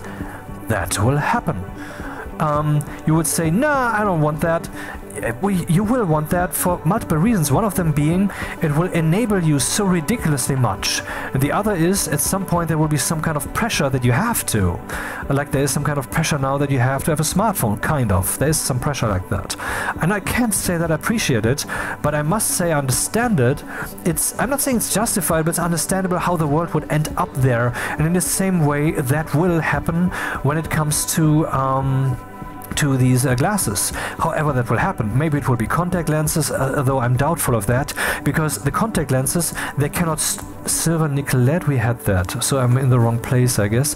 But let's keep going, because maybe there was a small patch of gold and silver. Maybe that was here. I don't remember. I have screenshots, I know, but I don't want to do the math. I want to talk.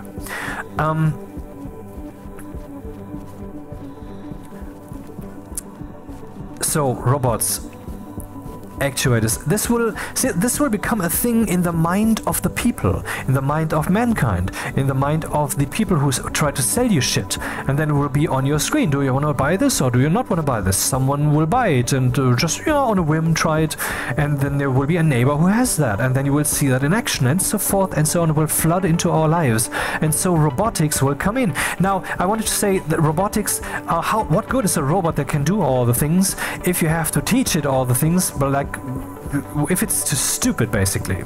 But that's exactly what's changing now, and AI is really becoming super capable. I mean, I'm using AI Studio by Google, using Gemini 2.5 Pro, and I'm using the unpaid version. You can use that too, just like I do.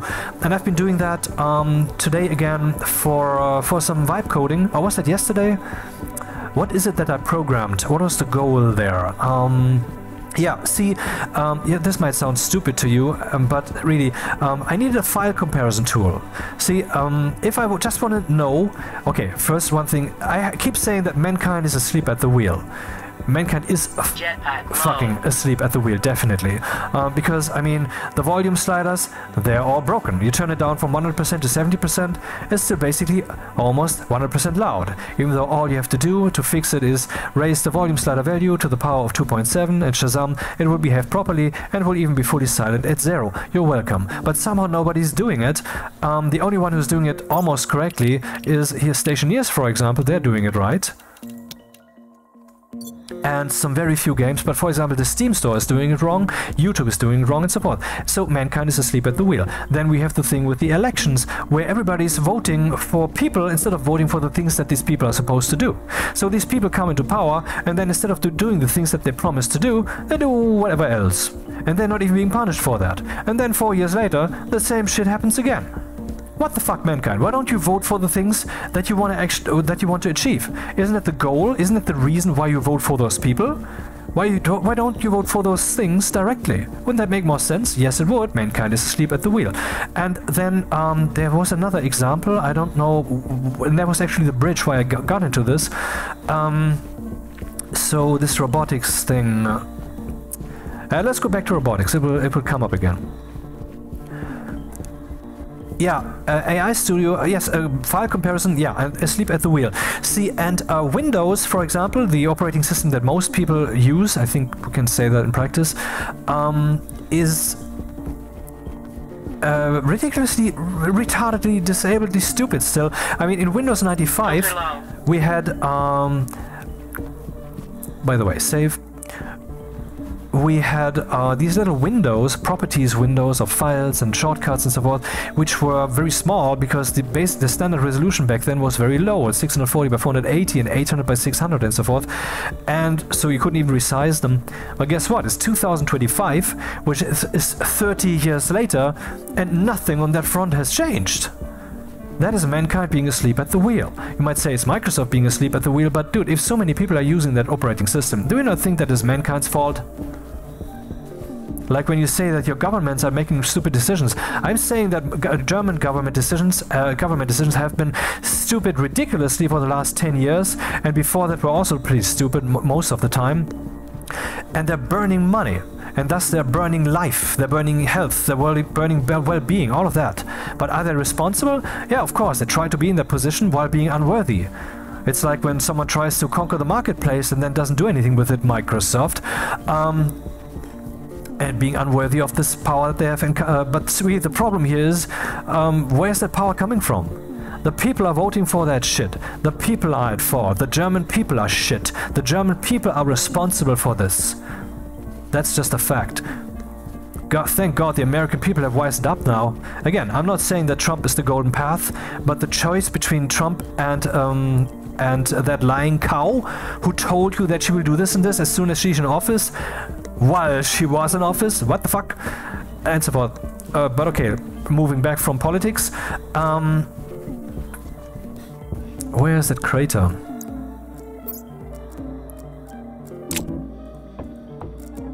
Oh, I forgot to turn it on. Awkward.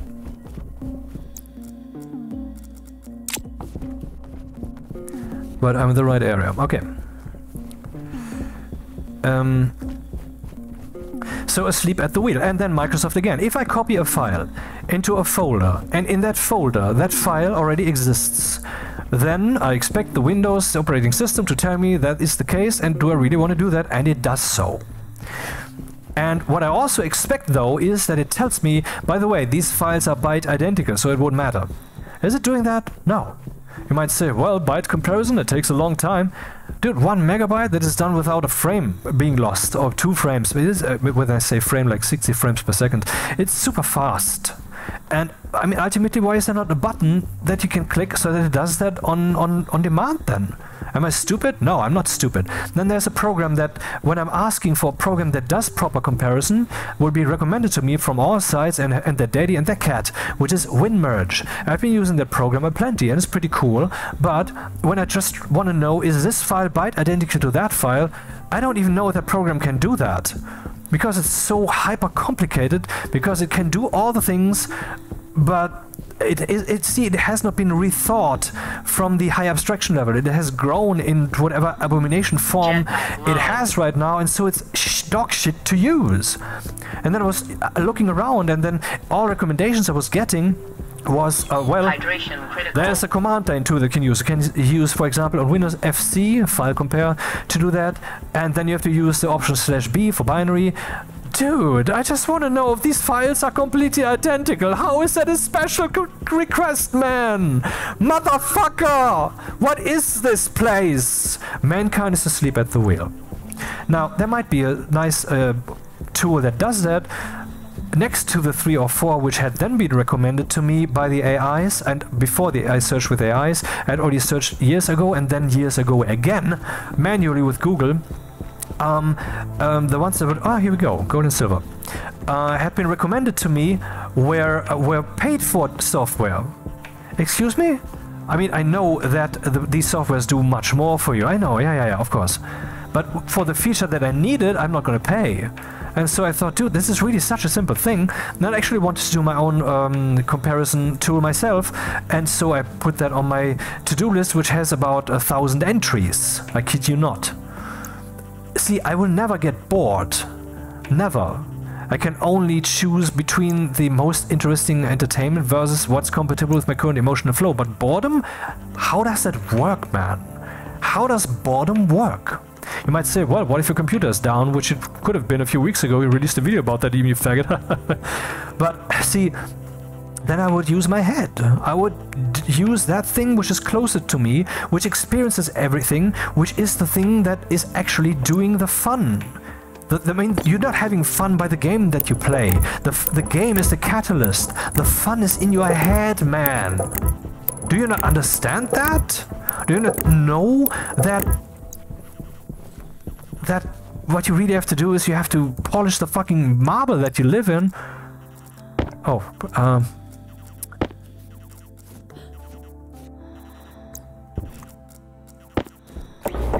So, you know, one of the ways to do that is to meditate. And you can, for example, just when you go to sleep, you can just observe what's happening in your head. I mean, isn't it a bit isn't it peculiar? Like, first you're conscious, then you're not. What's happening in between? Well, look at that. Look at that transition. And I can tell you, what you will observe is that you will take longer to go asleep. So that's a downside that you will definitely pay with. But what's also happening is that you will become aware of thought processes that take place more or less, maybe not without you doing, it will feel like you're doing it, but it's like when I stop talking for a second and then suddenly remember an interesting topic that I wanted to talk about earlier. Has that been handed to me by someone else? No, it's my normal mental operations, but the same thing happens. What is happening here? Oh, come on! Ah! Okay, let's just build everything one floor down. Why not? Oh, a little bit over here? Let's build it one floor down. I'm fed up with this.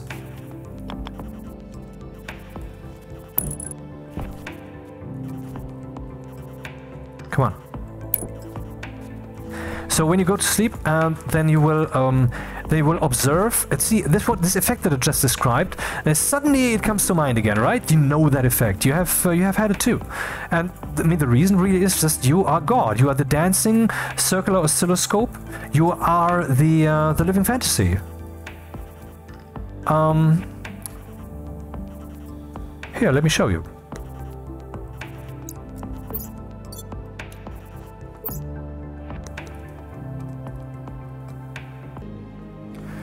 Are we live again? Yes, we are. And look at that. Behold, God, in principle. Or you, the soul. The circular dancing oscilloscope. This is you dreaming, and this is when you're awake. I would like to point with the mouse pointer, but I can't. Anyway. Oh, that's when you, I don't know, when you have eaten something. Whatever. Yeah, today I vibe coded this with AI Studio. I can just move the mouse to have some different expression. Anyway, so when you go to sleep, when you're thinking of something, when you're using your mind actively, then you can, I mean, you don't have to think that all the time you're like this, and then you use your mind, then it's suddenly like this. So it's probably a few layers more complicated than that, but in principle, some part of yourself, when your thought engine is currently not busy, then it's kind of like this maybe. But I guess in truth, well, let me find the right thing. In truth, it's probably rather like this, but it looks like this to you because you're awake. You're used to it being loud, or rather, maybe for you to see that it's loud, you would have to basically connect the dots. But it's a cacophony. There's so many directions in which your head would go and flow and think, and so it's not going anywhere. It's instead of momentum, it's just heat. It's thermal energy. You know that heat is just motion.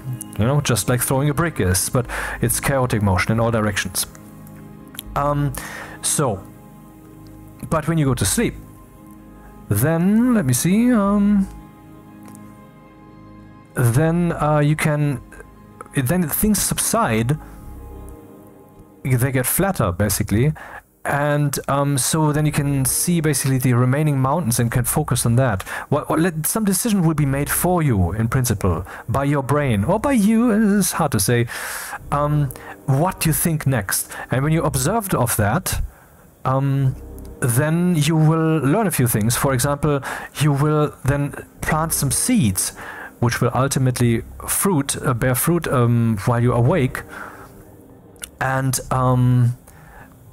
so you will think of things that you should think of, like you're doing this wrong, you're doing that wrong, you're being an asshole, or maybe you have been abused for the longest time by other people and you have not actually stood up to this, or you have not even realized it, now you're suddenly realizing it, and then you should do a thorough investigation, because one of the stupidest things we can do is accuse the innocent. That's like the dumbest thing you can do.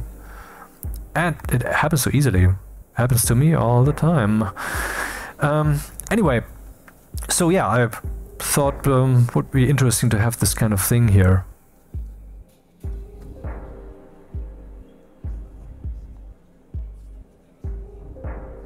And then he wakes up again from the dream. I am.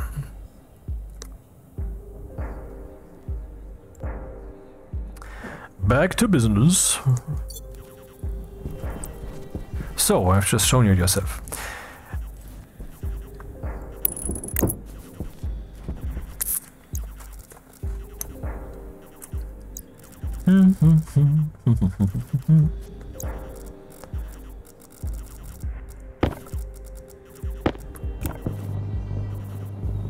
Living fantasy. Of course, you're restricted by the system that you're embedded in.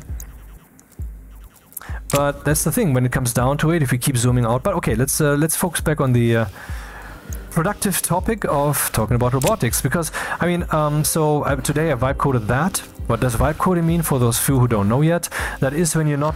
I mean, I am a good programmer. I've been doing this for 40 years, like 4 decades.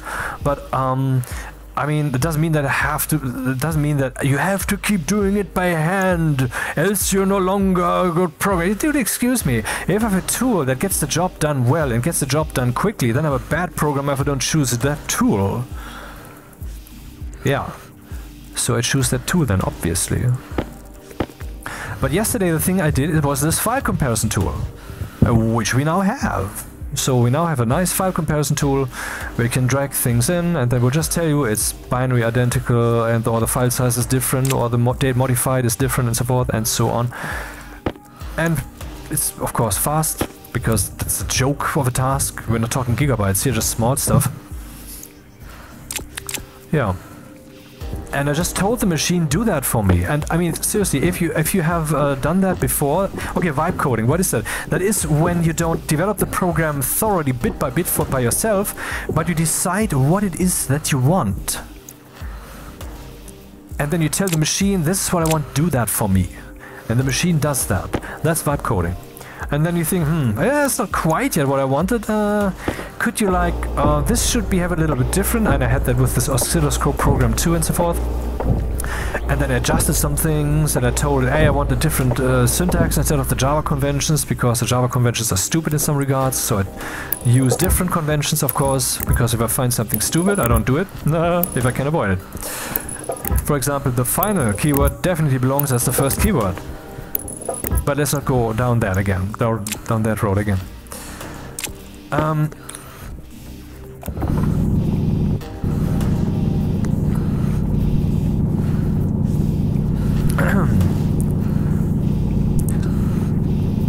So that required me to know what I want. Duh, of course, yeah, but that's...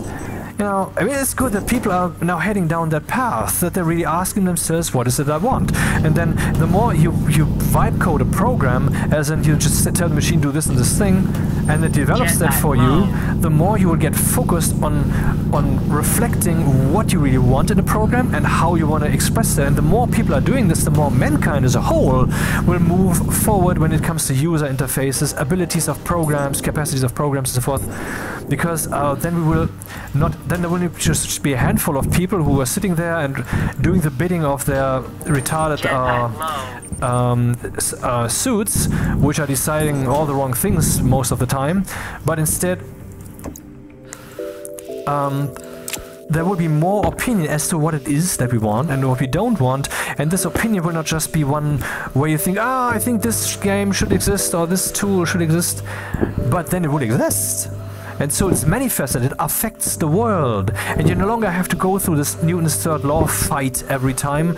That it's actually interesting in this context, because, I mean, Newton's third law of motion applies to the mind too. Meaning that things in the world affect your will directly, in your head, your thoughts. That's basically the main ingredient of stage fright. When you find yourself exposed to the probability space, well, we are always living in a probability space. What event will unfold in the large and in the small? What shape will reality take? But when it comes to your personal well-being, your fate, basically, that is very touching. I mean, it touches you. There's a strong emotion there, and when you expose yourself, for example, on stage as a stand-up comedian or whatever, I don't know what that's like, but I have some good models. then you're facing all the judges in front of you, even if they're just there to have fun, and even if they're supportive and are willing to put up with this and that failure or whatever, even though they are effectively judges, because they are the ones deciding whether they will invite you back to that venue, for example, or maybe whether your career will suddenly take off and you will be suddenly known for 2 or 3 jokes that you made, and then this will make your career blah blah blah blah blah, you know. All of that is happening there in a cause and effect, in a probabilistic kind of way. And see, it's a macroscopification. Some small potential, we see the brain is a quantum microscope. Or, I mean, you don't even have to accept that fact. You can just it resonates with the events in the quantum level, because consciousness is not in the brain, it's in the spaceless parts of the universe. It's in the formless, it's where there's no longer necessity, where the universe doesn't force a shape because of its mechanistic logic, but where it has run its course, where it's satisfied, where necessity has been satisfied. That is where we live. And so no wonder that after the Big Bang, loud and intense, and lots of things had to be done before finally things could relax into some kind of I don't give a fuck situation, that eventually intelligent beings emerged. That's not a coincidence, that's exactly why.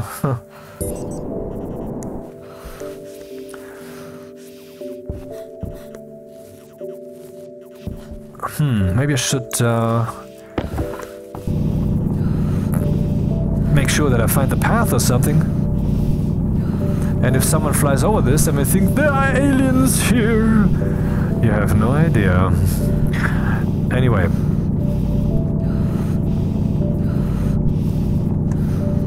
This circular oscilloscope thing, by the way, can also be used as a metaphor for civilization.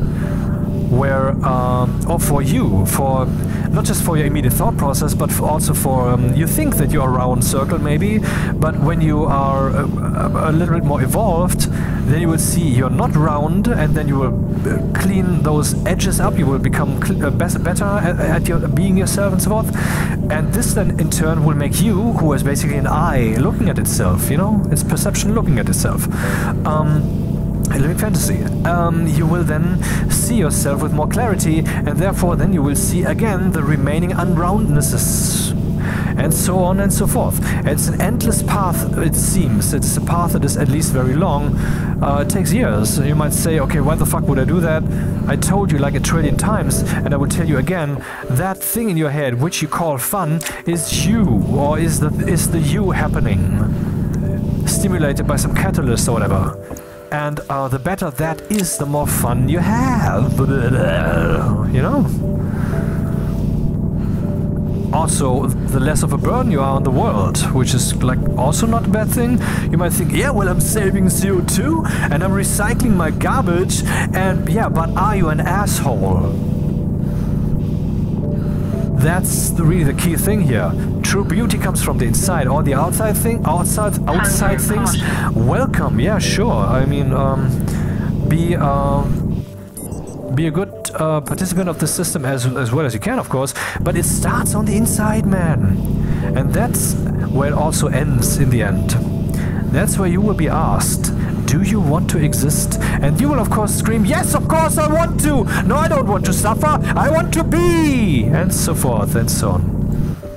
But that's not the truth, because if you keep zooming out, then eventually you will just be the universe projecting itself. See, the part of yourself that you're conscious of is only a small part. But you can grow up and you can learn more and more and see more and more and more of yourself. But ultimately you are the universe projecting itself. That is who you are. Man, our batteries are so full, aren't they? Means we can turn on the light this night, huh? Hey, wait, was the pressure high in here? No, it wasn't. Why was... Music change. Bit loud?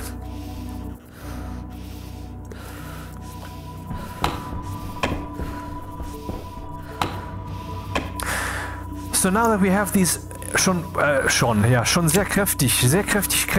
Yeah, these very powerful AIs, you might think, oh, they're not that powerful. I tell you, depending on what you're doing and of course depending on which AI you're using, you will be surprised at how capable they really are. And they will get better and better. And now that we have this, all of a sudden robotics is becoming interesting again. Before it wasn't so much, but now it is. And when that then becomes a thing that streams into everyday life and becomes manifested more and more, that will change reality massively. But this is see, that is when actuators, not just robots, but also servo arms and whatever, what have you, this will also become more prevalent, because the very idea of having machines do physical work for you, that very idea will grow in the minds of the people. Like I laid out earlier, that, you know, the consciousness of mankind has to shift there first.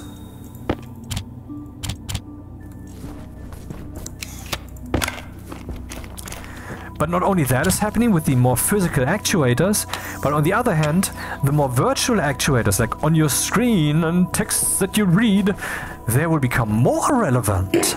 How so? Because you will wear your smartphone on your face.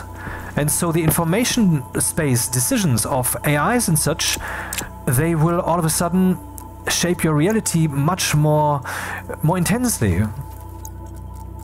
I would say, I mean, it's a bit late now, but let's just put up like one solar panel each, or two, and then what? I mean, I need some chutes so I can give this stuff some kind of meaningful launch pad in the right direction.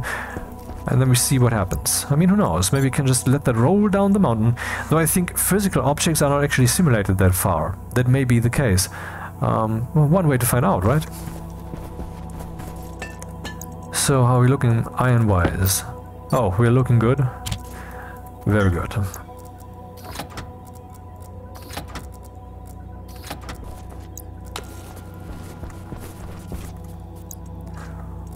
You have to really think about it.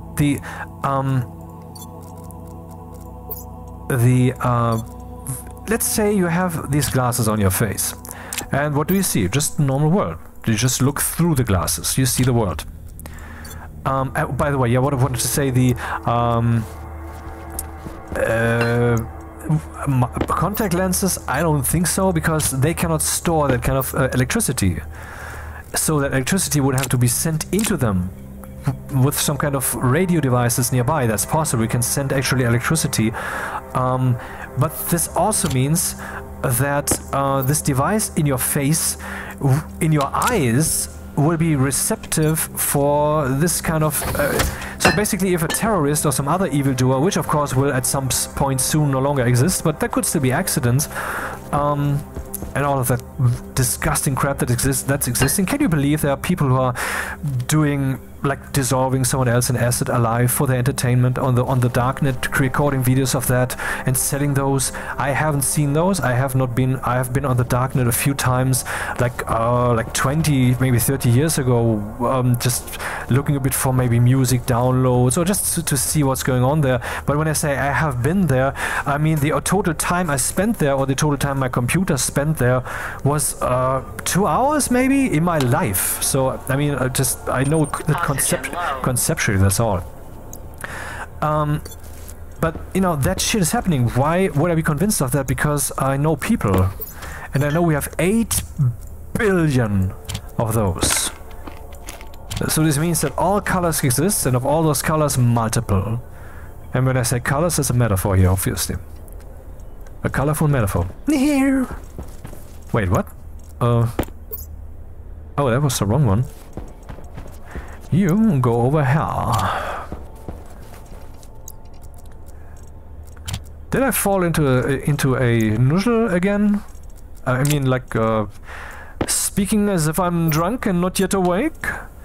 Probably here and there in the meantime, huh? Yeah, I want to work on that. It's not good. That's something I keep observing. I do. I know it's not right, so I try to work on it. Who knows what is attached? And that's how you should go about it. Try to fix yourself. Try to become as well as you can. But don't be a fanatic about it. Like, push a little bit here and then let it go. And a little bit here. Remember, you're a circle, right? You don't want to, like, polish this part to perfection while the rest falls apart. Or one day you wake up here with that perfected pixel and you look at the rest and you think, that's me? Where is the next chasm or whatever? See, balance. Easy does it, but not doing it doesn't it, you know? Not doing it doesn't do it. And the world will push you to it. I tell you, this is the apocalypse. And it's the apocalypse. It's not a metaphor. It's the end of the beginning. The end of the beginning. The end of becoming. Okay, now let's take lots of chutes with us. I will just build closed chutes instead of the open ones, because then I have double the amount. And then I want to break free. I want to break free. I need to solar panels? No, 3 actually. Solar panels. Iron, copper.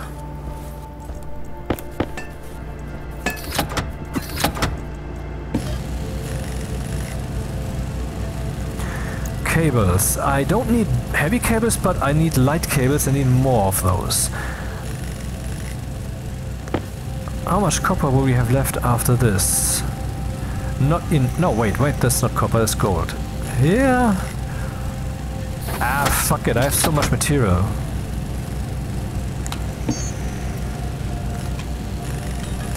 Two sheets of glass.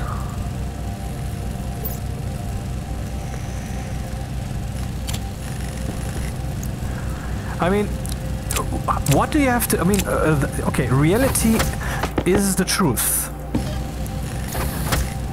I mean, when you say, speak the truth, you speak the truth to me, which I'm doing at length, at least that's my conviction. Including the level, the degree of certainty that I'm portraying. I know I have spoken about that too, and that is why I find it particularly relevant to repeat it. In this context.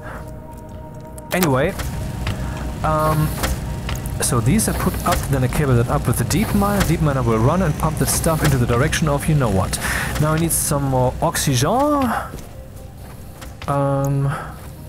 Yeah. What's the pressure here? None. Non-pressure is not enough pressure. Oxygen low. 7 megapascals is Oxygen low. also not too many pressures. Oxygen low. Don't I have a shit ton of stuff here? Oxygen low. I do.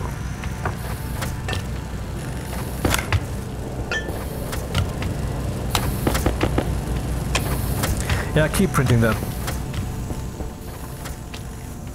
And you keep pumping that.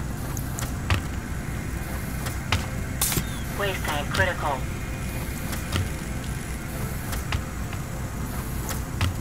So reality is the truth. When someone says, "Speak the truth to me," what they are saying is, "Tell me the things, the topic about which you are now currently talking to me, the information I'm receiving from you. It shall portray in my head an image of the thing as it is, or at least as you're convinced it is."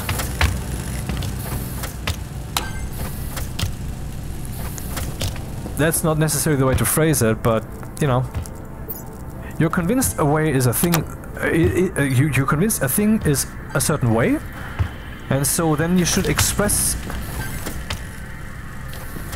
when you talk about that thing, like that. You should not distort it, you know? Speak the truth. So, and, so solar panels, I have 2 solar panels, I need 3. What the fuck, why did I make 2?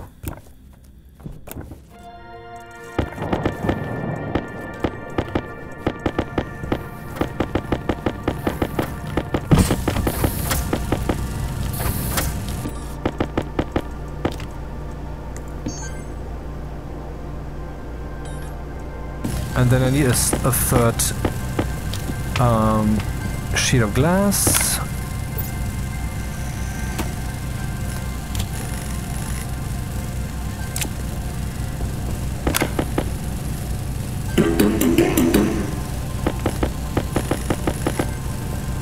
Yes, I purchased these. I paid. What have you done recently for the project? For the grand project of Stationeers? Which will change gaming as we know it. Yes, you can take that to the bank too. I will not speak too particularly on that topic. I've done that almost in recent videos, but anyway.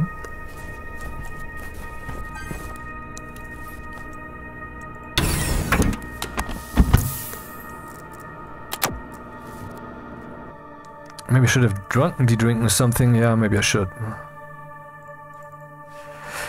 I don't know if I need 50 cables for this whole thing, but you know, famous last words.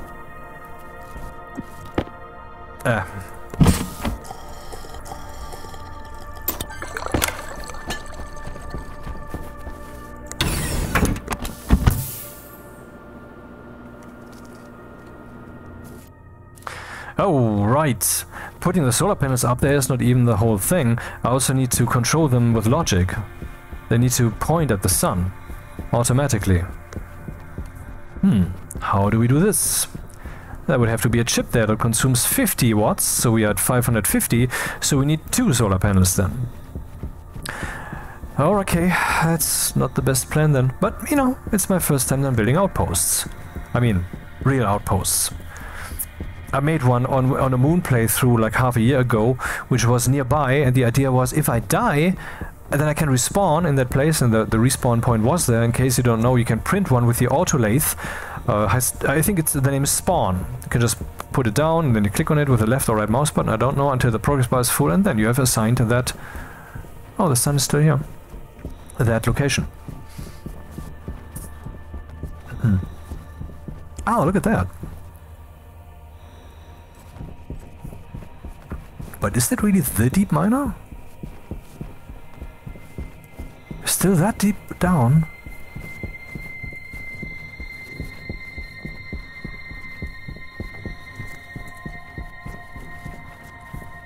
Why is it so high here? Ah, there is the other deep miner. Okay.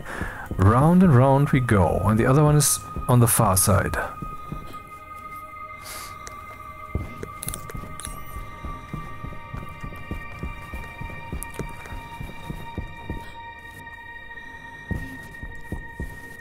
Yeah, I will just put a solar panel here, and that's all, I guess. One here and one... Oh, only one here.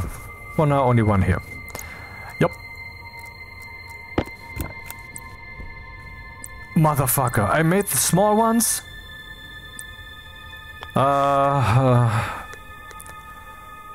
Not happy. I mean, it's better than nothing, but it's not much better than nothing. Crap, why did no one tell me? I mean, you were listening to this. Why did you not tell me? I accuse you. So reality is the truth. You know, when someone tells you, hey, tell me the truth, when they say that to you, oh my god, that doesn't work? You're fucking shitting me. Then they are telling you, report to me off the world in the particular topic that we're currently talking about, and what I want to hear from you is how things actually are. That is what that means. In other words, the truth is reality, and when we're talking about things and us referring to whether something is truth, then what we mean is that a truthful description of reality, or an aspect of reality? So this means that if you want to survive the apocalypse, and yes, I am serious about this shit, and you will find out, oops, he was right. And those who have listened to me, they will be thankful. And those who have not listened to me, they will not be thankful, because they will have found their own way, while the others got spoilers, like when I do my whole stupid Stationeers training videos, and everybody's like, oh shit, now I could have learned that myself, but you took that away from me. Hey, you watched it, motherfucker. I didn't tell you to watch them, I just put them up. I didn't even say like and subscribe. I mean, I have lots of witnesses for that.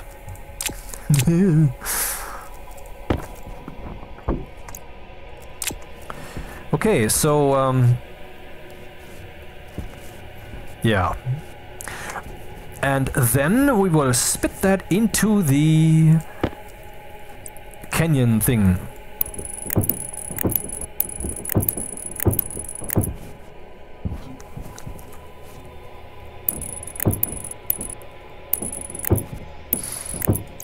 So I only have 4 of these with me, and arguably I cannot actually afford to go further, so let's immediately put the outlet here.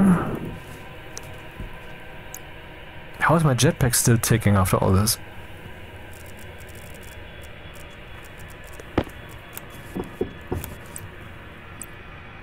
So the idea is to be friends with reality, because guess what? You are the will that reality is. But you are this will unconditionally, no matter what form reality takes.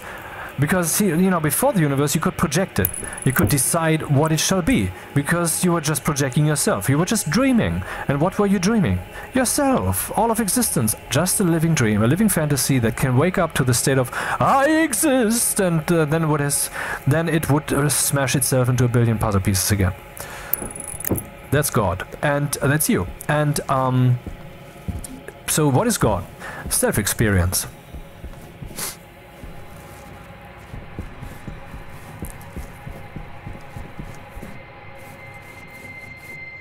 And that just is. Nothing made it. That's the one thing that is, and that's all that is. Self-experience. And it's holy. And if you think about it enough, and ask yourself indeed questions like, well, but how can that be? Or reflect maybe, try to believe basically, well, that's the only thing that is, then it just is.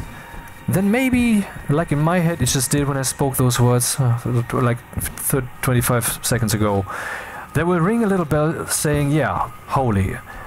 You will hear the sound of holy. And when I say sound, I'm trying to express an emotion. Not actually something that you hear with your ears or whatever. Just a metaphor. Just a form of mind. Mind form. Maybe I should use this guy, because that's also what I used to decide where to go.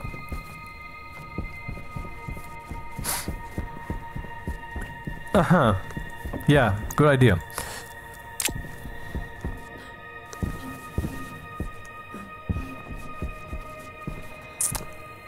Damn, I didn't actually take care what the cardinal direction is here. That's shameful. But I think that's the station, and therefore that's where the sun comes up. And that's also where the Urf is. Right, the Urf. The Urf is over there.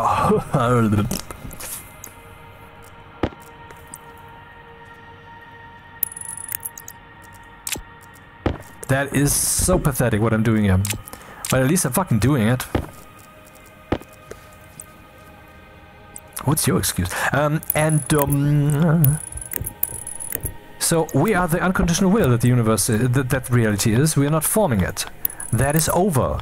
And that's the thing. Why did it then take form? Why did not just something completely formless emerge? Because, well, the complete formlessness is only for between dreams, the I am state. But when he, it, she, whatever, pours its energy again into another dream shape, then that's necessarily a shape, it's a definition. So when it then moved into the universe from all sides, simultaneously, while trying to not define it at all, that's the Big Bang, you know, and suddenly everything was maximally full of energy and infinite space and so forth and so on. I mean, it's all very straightforward. Jetpack low.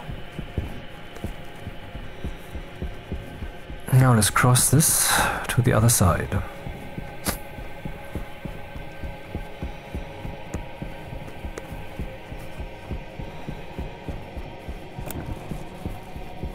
Yeah, maybe I should take the thing with me. The coordinate thing, so it's a bit less boring visually.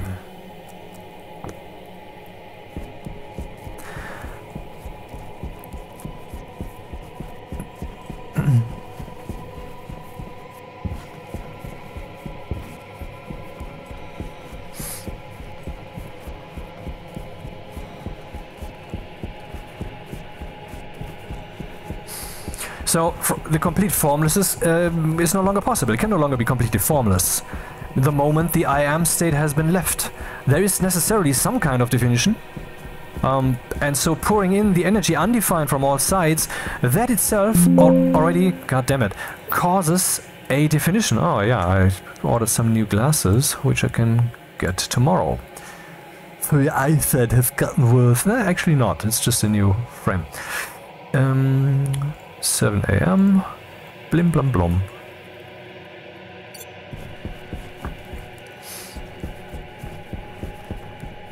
So as undefined as possible, meaning when then there is a definition because he can no longer hold back with all his might, then that decision is necessary. So that is not a dream actually. What we're seeing there is an expression of the nature of his true existence. And so it built inwards, and so we got atoms, and then we got planets, and then we got us. Yeah. So what's the true face of God? Well, look in the mirror. 2 eyes, a nose, a mouth, hair.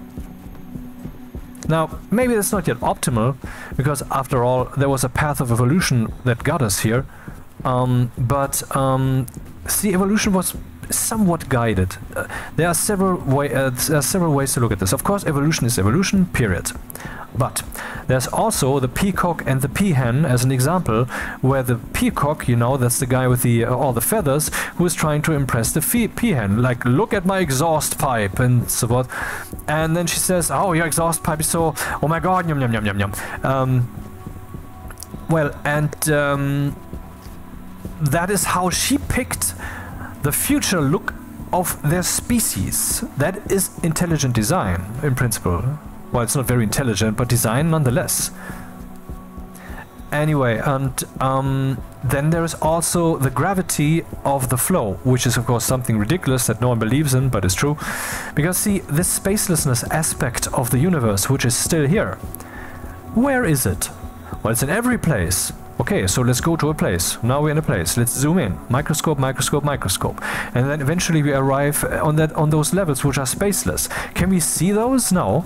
Of course, things become more conceptual down there because we are leaving the concept of space-time itself behind us. Or rather of space, mostly of space. See, for example, the fundamental particles, they don't have an extent, they don't have a size. Atoms have a size, molecules have a size. Fundamental particles, they don't. They are point-like localized forces. Isn't it interesting that again there's an indication of space no longer mattering? It's really interesting that somehow reality becomes conceptual down there, isn't it? Conceptual, as in thought up. As if what we are finding down there when we're zooming in is a transition between that which is projected and the projector. The consciousness, the undefined, the pure possibility. That is now inevitably, irrevocably married to this universe thing because it has chosen so.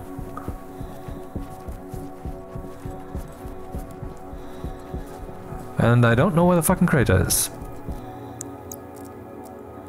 No. Yes. Oh, that's kind of where the crater is.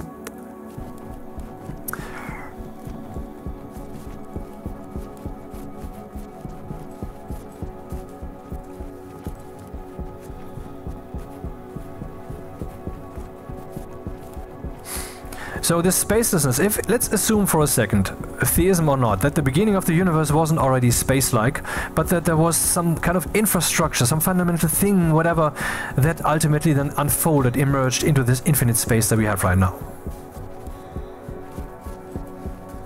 If that is so, and if that spacelessness is still there, why shouldn't it be? I mean, you can't see it anywhere, but what does spacelessness look like? Obviously, it doesn't look like space, but you're using your eyes, you're looking out into space. But we're already measuring spacelessness on the conceptual level when we're seeing, for example, the spooky action at a distance of quantum mechanics. This is where we can measure, where we can see the spacelessness. Science hasn't yet grasped this concept, so that's going to be interesting when they catch up to that, and then all of a sudden, shazam, many things will fall into place because it's so logical.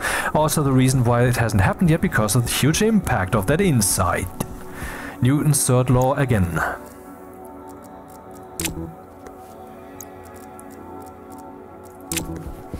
Wonder if I already missed the deep mine. I don't think so, but maybe.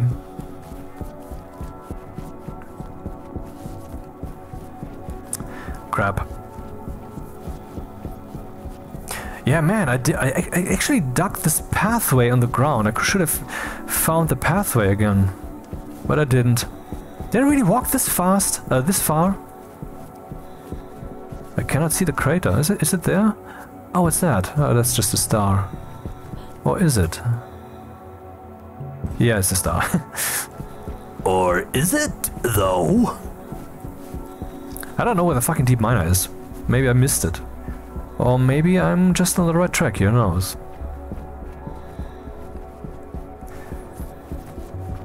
Come on! Hydrocarbon, okay.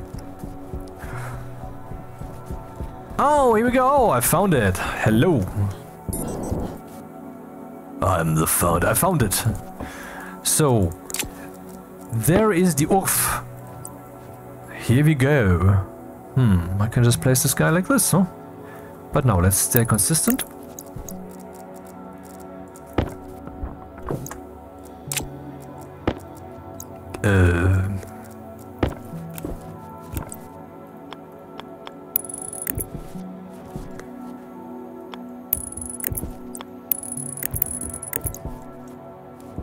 Jetpack low. Shut up, motherfucker.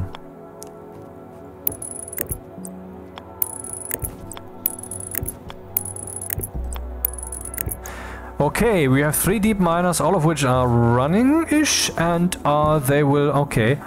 Oh, I think I forgot to place some chutes on the second one, right? Okay. Yeah, but this means I will have enough chutes to place on this one, because it's pretty far away from the crater. So there's that, then. I don't know if I would actually have a chute system from here to the station. It seems ridiculous. Then again, maybe that's just the way to go. Huh.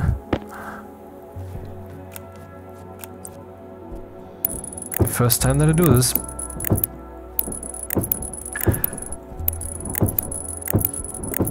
So this spaciousness, if it's in every place, and if the universe is entirely logical, then doesn't this mean that the spaciousness transition from whatever it is to whatever space really is? I mean, we're just used to it, but what the fuck is it really? Jetpack critical. That this transition, that all of that is also logical. So that would mean that the universe is a clockwork, non-locally. The entire universe is one ginormous clockwork. And this means that all the events in the entire infinite universe are one big orchestra. That is what that means. And so, as biological life emerged, that was the most powerful dreamer, the most powerful representation of "Thy will be done." And so it could become actually this very active agent that could, I mean, an animal or a human or maybe an amoeba and so forth, they can act physically, basically deliberately on the world. That's a new thing. I mean, Hydration critical. Relatively recent. And that's the exact thing that was to be avoided, to shape the dream, but he can no longer help it. Oh, I can see. I mean, it's interesting that we have to sleep, right? Just like the dude, dreaming, waking up, But the thing is rather about finding your true biological and mental self spiritually, you know, like the waking up, the circle subsiding, becoming more round and such, but also so that you don't act upon the world so much, because this intention of the entire system that no one shall shape the world, that's still there. So I guess that's really the necessity for sleep. We haven't yet been fully accepted or so, I don't know. But there's another thing. How long can you sleep? At some point you just can't anymore, right? You have to act. You cannot not act. Interesting, I find.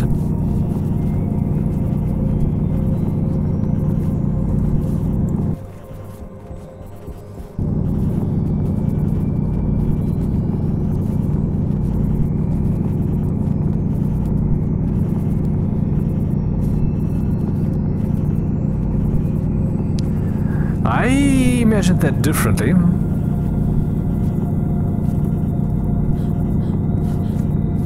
But not entirely wrongly, though. An underground kinetic pipe. That's not bad, but I think it will not work because of the physics simulation. When I say physics, I mean that very loosely. The way people are doing that these days. What? The where now? Oh, there. Power low.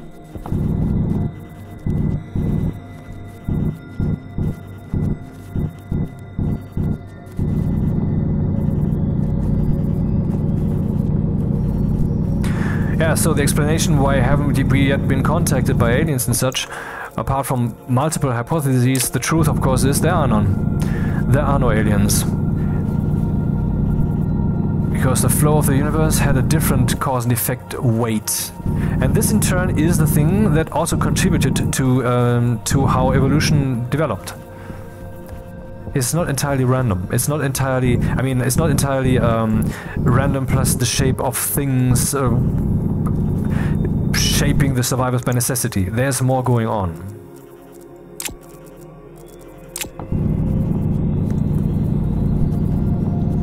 Just because it hasn't yet been discovered? I mean, the spacelessness, for example, how obvious is that, goddammit?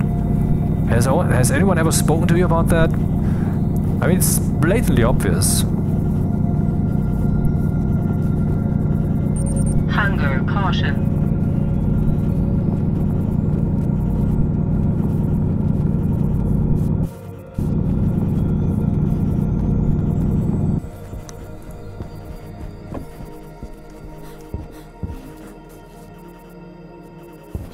Mining operations.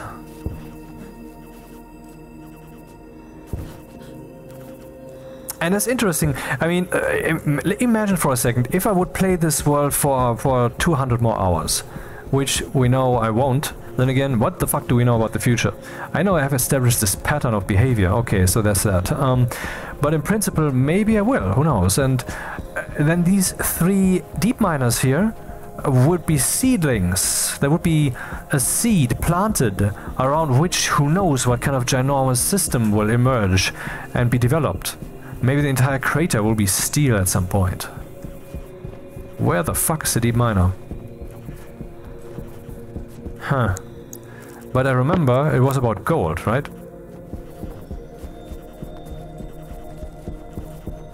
But in which direction? Wait, that's... Oh, I'm in the wrong direction. This is where it might be. Why did I close that?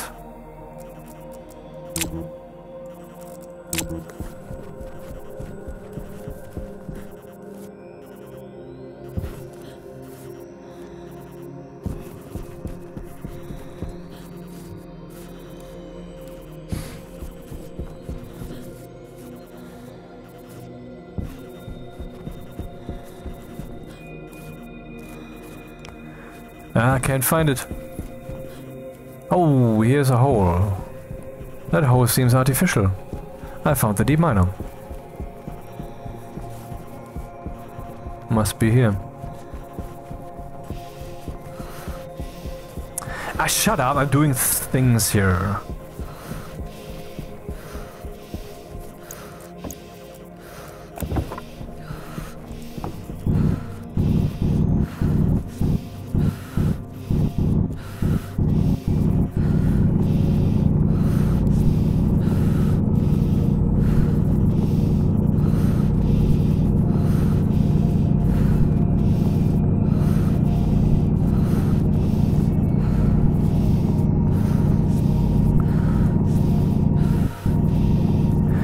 Yeah, in case anyone's wondering why did God make the world at all, it's to kill the level cap.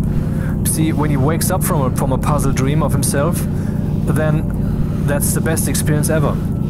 You're waking up to the realization, I am all of existence, I am holy, I am all that is, I am the truth, the omnipotential, and so forth and so forth. And all of that, of course, not in the form of words, like I just tried to express, but as did you experience the true meaning And you will at the same time you will be that meaning. It's not just a perception of a thing. You will perceive yourself to be that thing while you wake up. Or you would, I mean, because it's never possible again. The I am state is forever lost to us. That's the price that we decided to pay. But it will be worth it. Because, see, the closer to wake up he gets, the better the experience. The closer he is to this ultra-realization. And then at some point he just melts into the final I am state. And that's the ultra-orgasm step basically, and that's it then. You know? Like at some point you come, period, you know? However, what if you could get close to the orgasm? Or whatever metaphor we should use for that. And stay there. And then forever get closer. That is the universe. That's what the universe is. That's what the universe is. See, the level cap, you can only rise to, well, to infinity, you might say. Infinity, that's already maximum, okay, so what level cap, what the fuck are you talking about? Well, he experiences from moment to moment. And the decision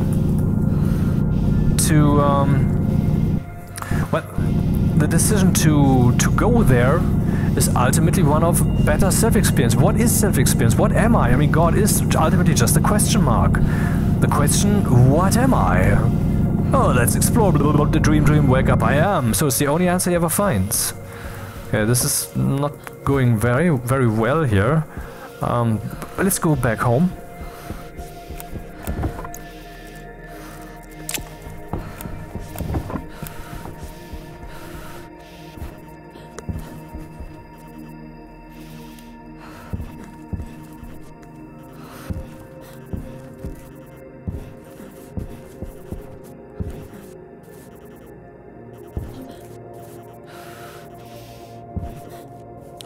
Pretty hard to get all the materials here if I don't want to mine the whole time. But you know, you can set up your own worlds, which with greater yield, you can just have the deep miner spit out whatever. So all that is possible. You might say, well, I don't want that. It's like the thing that I was beginning to talk about. Like I always start with 5 topics and never end them. Shit.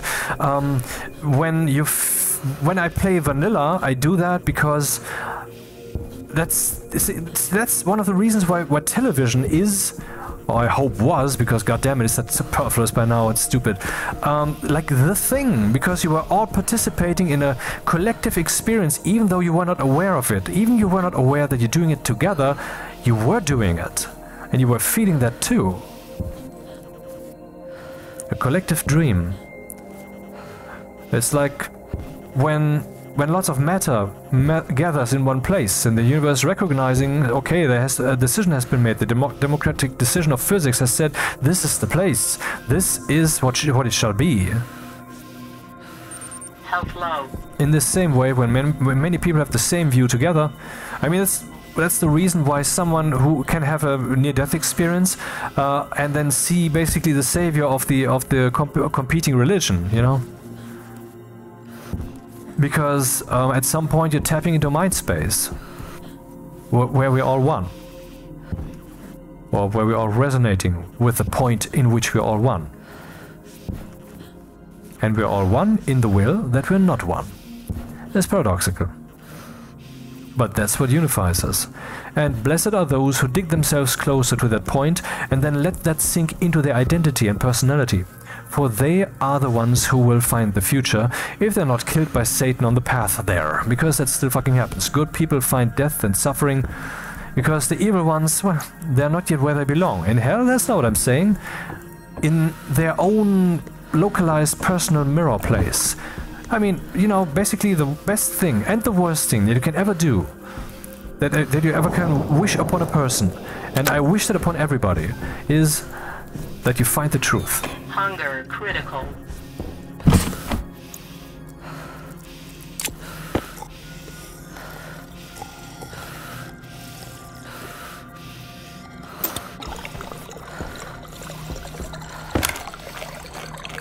Hunger caution.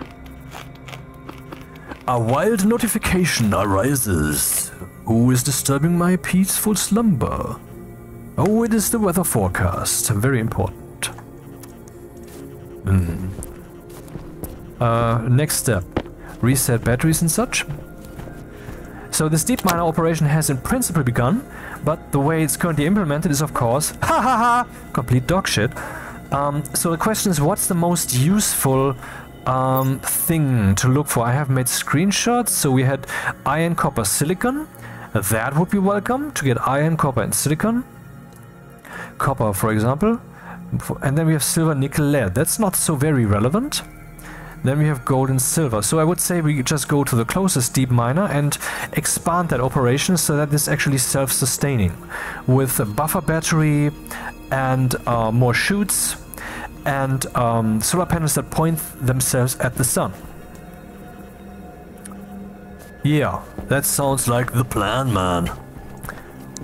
I'm currently looking at what's the orientation? 270. And so where the sun, where evening goes, so where towards the evening, towards the United States. You know, I'm in Germany. I'm looking towards the United States, and that's where the cable is pointing. Because wherever the cable points, that also decides the angles, at least the horizontal angle. So then I can just copy that program. Let's go here and copy the program. There, I copied the program into an external editor. Blop.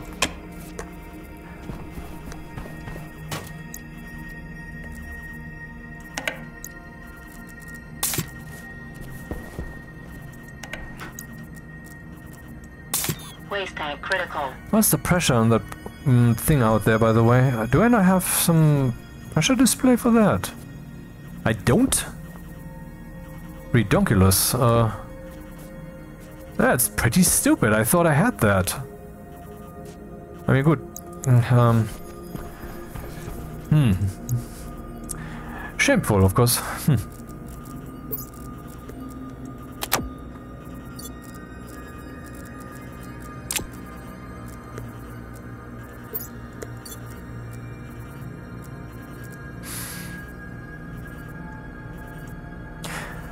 It's not a surprise that we're living in an age where people are banding together in large groups. Because it is harder and harder to really know up from down, left from right, and you know. Well, one of the reasons being that more and more, well, it's complicated to explain, but it's obviously that we are in contact with higher frequencies of reality. In other words, with more of the truth of the world. I mean, ultimately the world is logical, and we have learned from the world, and our minds are operating on a low frequency level in comparison to that like quantum resolution of reality or whatever it is. We're learning, and as a society we have, at least in part, of course, already risen to higher levels. I mean, to be able as a society to think up something as complex as all the interconnected factories and all the networks of rules, and to make that work, and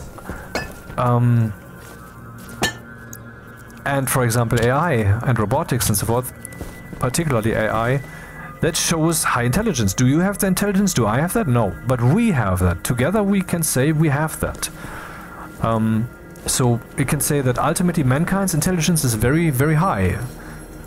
And it might be that mankind's intelligence has actually effectively risen to that level, that unfathomable level that reality itself, on which reality itself works. You might say, well, we haven't yet understood how quantum shit works, so no, that's not true. Yeah, but what if that's not really necessary to still be as intelligent? I mean, what if we together have attained an intelligent way to flow together that is not random but deliberate, and that effectively has the resolution of reality? Because I do believe that the world is full, has been for like 20 years already. And I'm not talking about migration here, I'm talking about will space.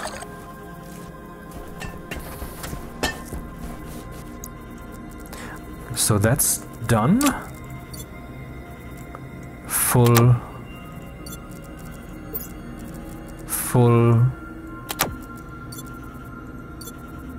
full-ish. Empty.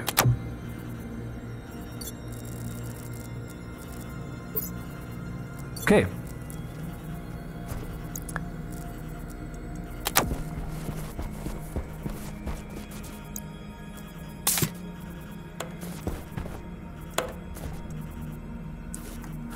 Right, so what's the next step? I would say we need to build a greater platform for that one place. So we need steel frames. Not so many, but steel frames. Then we need steel sheets. 2 steel sheets is probably not enough steel sheets. Therefore, I will print another steel sheet.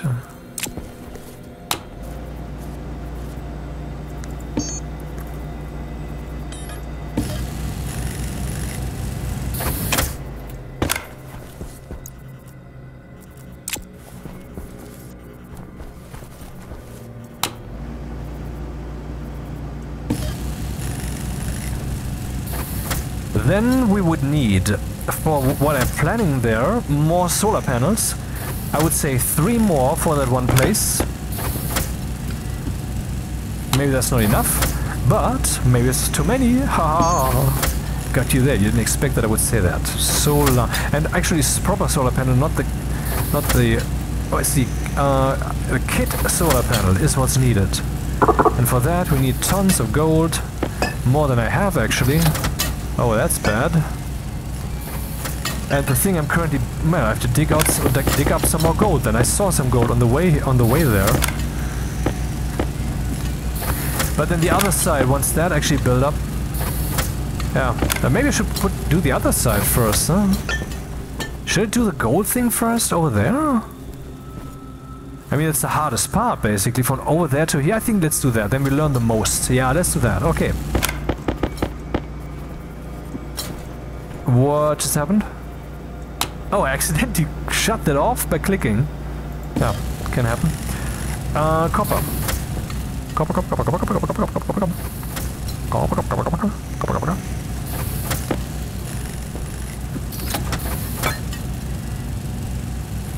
Huh. Do I want it burned through this copper already?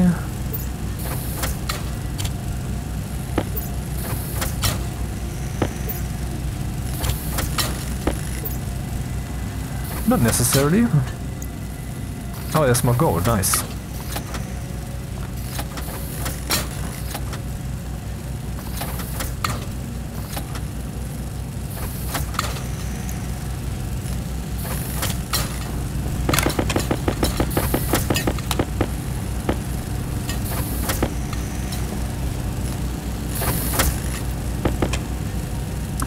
God damn it. When will I fix the clicking? I'm pretty sure that when I click here...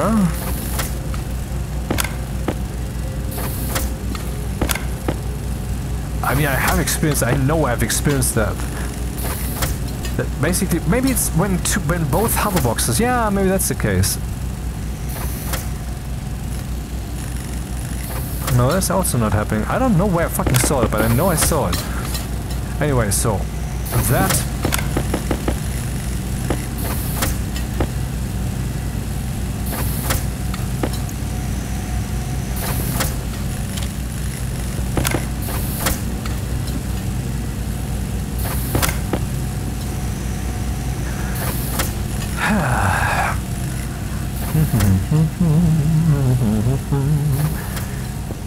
It feels so good to be right about the most important things. La la la la la la. Do do do do do do.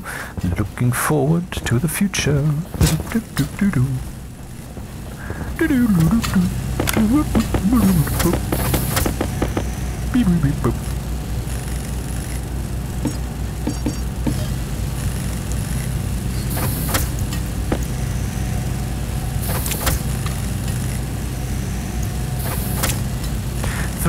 Four solar panels.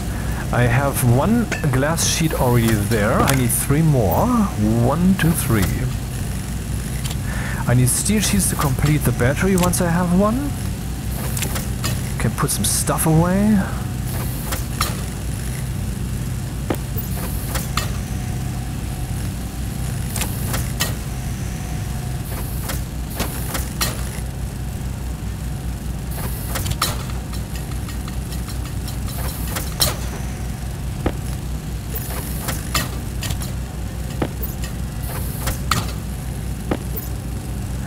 This is getting old quick.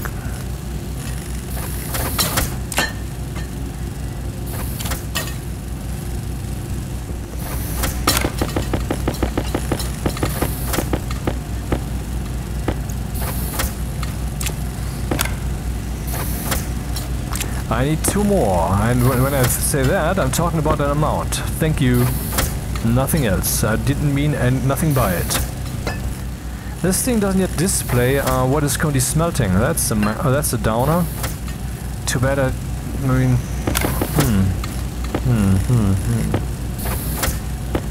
We can change that. But no, let's not interfere with it. This is the project, let's do the project.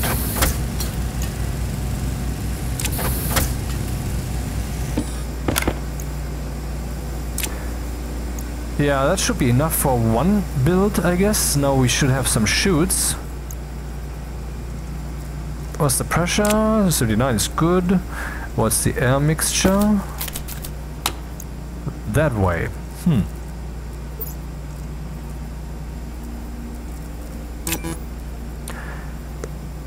CO2 1.8%. That's I like that. That's a very good mixture.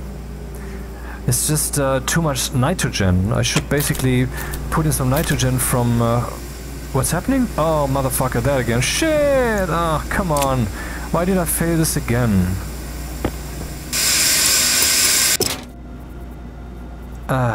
This is annoying. How much gas was lost here? We have still 12 megapascals, so that's good.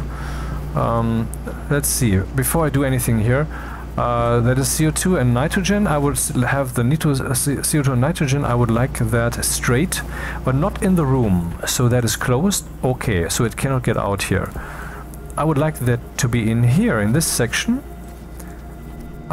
which goes here. That is open. So we have basically the pressure. Oh, here I can see the pressure of that section. Okay, that's... No, I can't. This is not the pressure of that section. This is a one-directional valve. Okay then, whatever. Basically I need yet another pump here, but this is just ridiculous, all of it.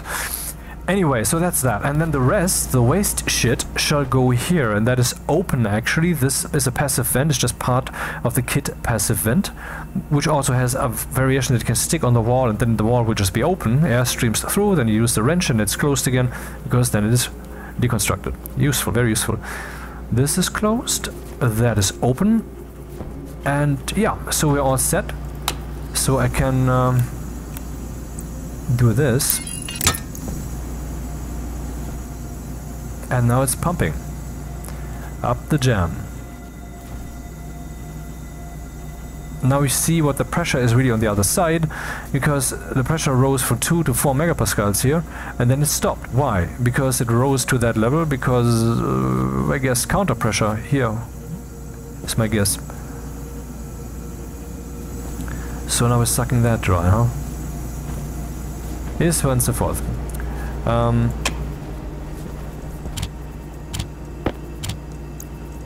Crap, that I fell for that again.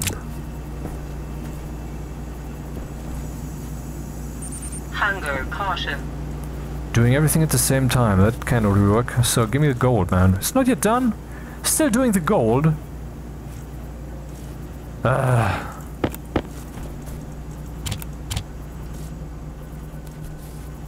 That thing's still recording. Hello, can you hear me? I am the voice from the outer world.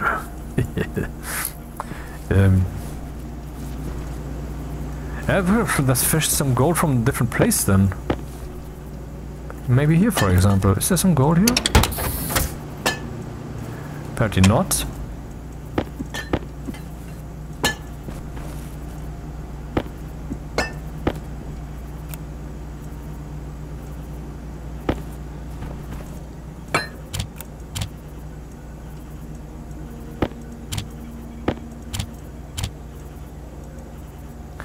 Invar.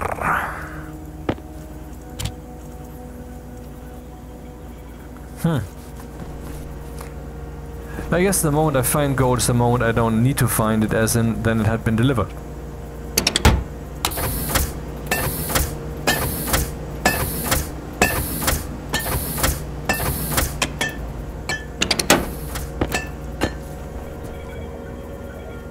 motherfucker.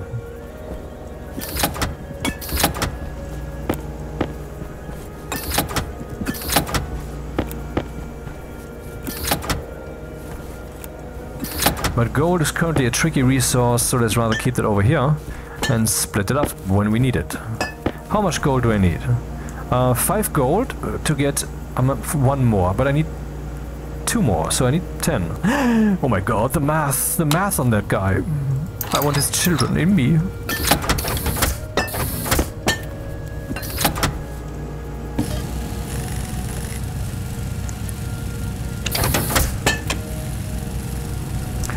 Yeah, basically, the goal is not to care.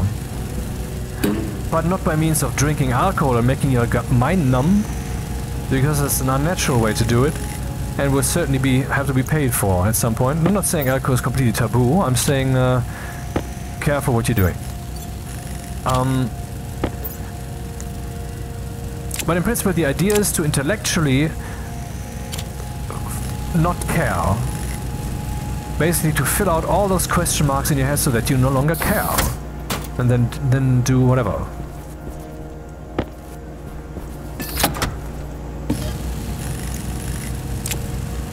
Befriend the truth by calling into question what you believe. So if you're religious, then, well, you're probably gonna die. I mean, just from this apocalypse perspective, let me just lay out the logic here. I mean, this is what I think. Religious people believe what they believe because they have been told to believe it. That is in most cases just the truth. They might then after that have found supposed observations, supposed reasons, but ultimately they have been told. Or let's say whatever reason they have to believe, it is pretty much made up. How many batteries will I put there? 1 or 2? Let's make 2. Or will 1 suffice? I don't know. We can actually do the math, can't we? Battery. Okay, kit battery. This thing has a charge, the battery I mean, of 3.6 thousand watts. And for those who have not yet understood that in real life and in principle in the game too, when we're talking about the amount of energy that is stored in a battery, we're not talking about watts, we're talking about joules, or maybe another unit like that. You might think joules seems a bit foreign to you, you don't know what that is.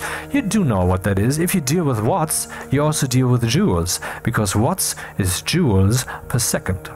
You have a cable and this many watts are flowing through it. This means that in 1 second, this and this many joules are flowing through it. Joules you can think of as the amount of water. So you have a water glass, you put water in it, but there's electricity, then you have put some joules in there. You have stored that. The moment you pour that, you have a rate of flow of these joules, and if you measure that in seconds, then, well, then you will actually have joules. Then you will actually have watts. So if 1000 joules are flowing there, in the time frame of 1 second, that's 1000 watts. So here we have 3.6 million joules, not watts. However, the game measures that in half-second steps. I believe at least that this is how we have to think of this. I mean, in half a second, game time simulation, this and this much energy flows. So if, for example, you have a battery here that you charge with 1000 watts, for example in an area power controller, for 1 game tick, then what should be in there is 500 joules. So what should be in here is half of that, which is 1.8 million joules. So how many joules do we need to power the deep miner 500 watts? Or we can calculate in watts, why not? I mean, it doesn't hurt. But it's just not correct, then it's not true. Let me just do some math here. So, wait, 1, 2, 3, 1, 2, oops, I feel, 1, 2, 3, 1, 2, 3. no, there's 18 million. 1, 2, 3, 1, 2, 8. Now we have 1.8 million. So that's the amount that we have in there. Now I divide that by 500. Actually, no, I will take... that was me, never mind. 3, 6, 0, 0, 0, 0, 0. 1, 2, 3, 1, 2, 6, and 3. So we can store 3.6 game joules in there, which is actually 3.6 million game joules in there, which is 1.8 million joules in reality because of the game tick logic. Right? Okay. So 3.6 million. If I divide that by 500 watts, and I will divide that by 600 for good measure, because we also have the chip running and who knows what else, then we get 6,000 as the result. That would be 6,000 seconds. So let's divide these seconds by minutes. Then we get 100 minutes. And a day-night cycle lasts for 200 minutes here, so that would not be enough. One battery would not be enough. What I could do though is I could make sure that as soon as the solar panel has done its duty, it will, I mean, as soon as the sun is below the horizon, the solar panel will return to its morning orientation. And then when this thing runs out of power, who gives a fuck? The sun comes up and gives it power again. So maybe we will have a power outage of a minute or 5 or 10 maybe, but then it continues. And that is reasonable. And I think that is cool. So let's do that. So we make a battery, one battery to rule them all. And now let's see how long does it take to charge that battery. Well, let's divide that number that I had, not by 600, but by 500 then, because that, or maybe by 480, because, you know, the solar panels are not that super effective. And we get 7,500, so it would take 7,500 seconds to charge up the entire battery with one solar panel that is optimally pointed. I could go through 490 watts. 490 watts, then we have 7,300 decimal point, fuck you. So I will just use 480. Divide that by 60, and then we get 125 minutes. 125 minutes. Let's divide that by 2, because we're gonna have, or let's just multiply, we'll just use some braces here. Some curly, I know you can't see that, sorry. This is part of my reminder program. It also has a calculator where I can just type down equations like this. Simple equations, not, you know, but I have square and root and that and that. Times 2. And if I have 2 solar panels with 480, whatever the fuck that is, incoming, that will be 62 minutes for the battery to be fully charged. That, of course, ignores the fact that the battery will also be discharged. So,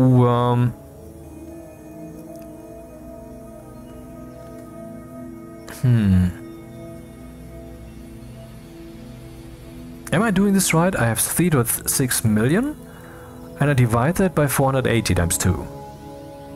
Because I want to find out how long does it take to fill all that up if I have this amount of numbers coming in. How can I now put that into a relation if I like consume 600 watts? I'm not sure. What if I divide the amount of watts I have here, before I divide that by 480 and so forth, by 600? No, that's not the... Times 600? Is that really what it is? No, times 600 is also stupid. I'm doing it wrong. I kind of lost track here. Damn. Anyway, so that would be 2 solar panels. It would be 1 hour to charge 1 battery in full, is what I've calculated here, and that may well be wrong. Wait, yeah, 1 hour, 62.5 minutes. What if I use 4 solar panels as planned? Then we're at 31 minutes, .25. That should be enough power. Oh, well, let's say this. 1 solar panel is enough to power the entire deep miner, but not enough to actually power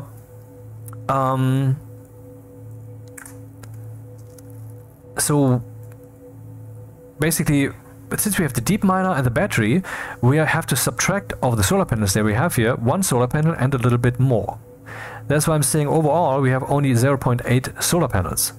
And so we get 156 minutes until the battery is full. So if you have what that means is, if we have 2 solar panels, the battery will be filled in that time. Actually, I cannot fucking do that math. Okay, let's just put up 4 solar panels so that the gold operations are golden.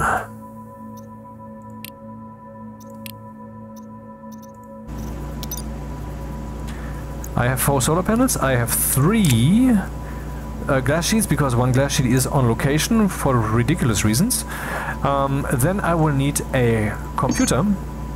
Or maybe for these operations I should indeed take a laptop with me, even though I hate to have to put the chip in and out. But it's just reasonable. Let's do that. Also, that makes the gameplay a bit more colorful, which is always a nice thing. Then we need the editor, the IC editor motherboard. And we also need an IC chip. We need heavy cable. Do we need heavy cables? Yeah, of course, for the battery. But no, I don't need those because the power coming in is only gonna be like 2000 watts. And that is fine. We don't need the... I can just take some more small cables with me.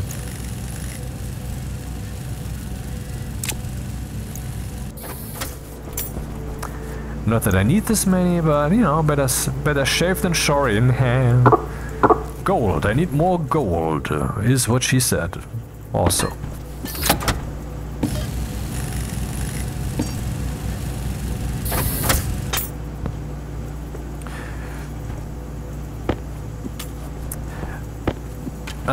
Okay, let's continue then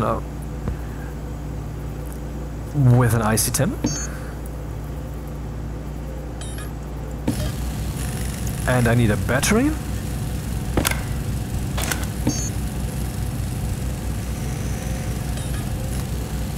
For the laptop.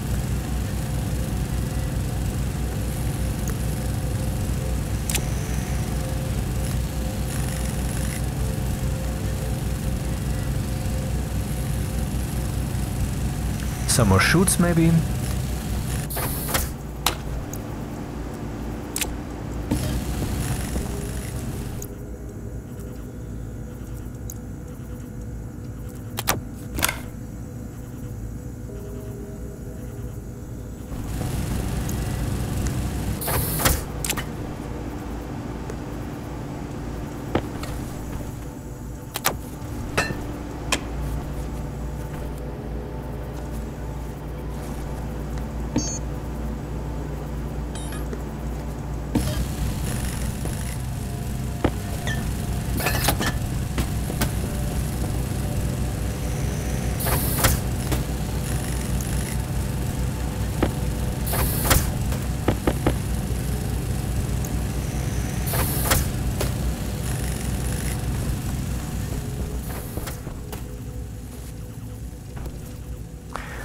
A stacker wouldn't be the dumbest thing to take with. Instead of spitting 1,000 marbles into the landscape, how about only 1? Huh.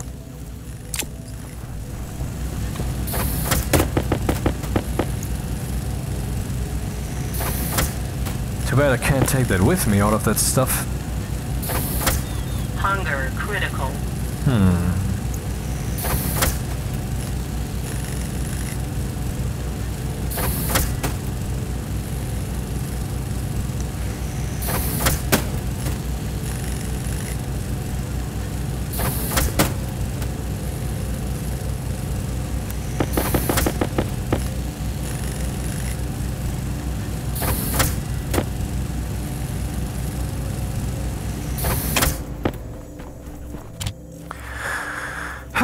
So, chutes, foundation, my usual tablet thing, some cables.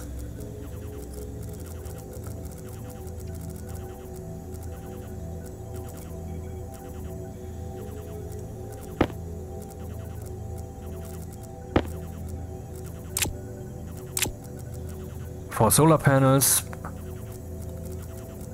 Battery. Do I have the battery on me? Did I print a battery yet? A large battery? I think not. Huh, that's kind of significant. So let's make one. Hydration critical. Gold, steel, copper.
So, final meal.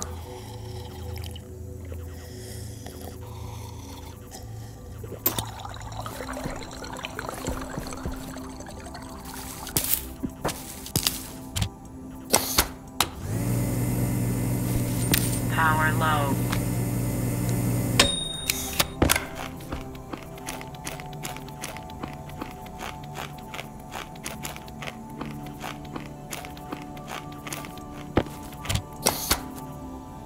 But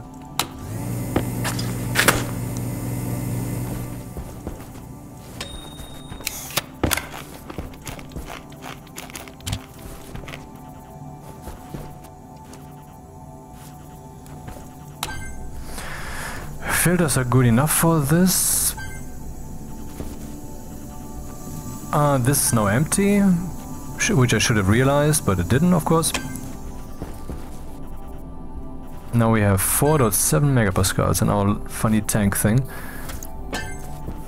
Still smelting stuff, goddammit, how much did I toss in there? God, copper takes a long time. It is copper, right? Yeah. Okay, then let's swap some batteries and go build something.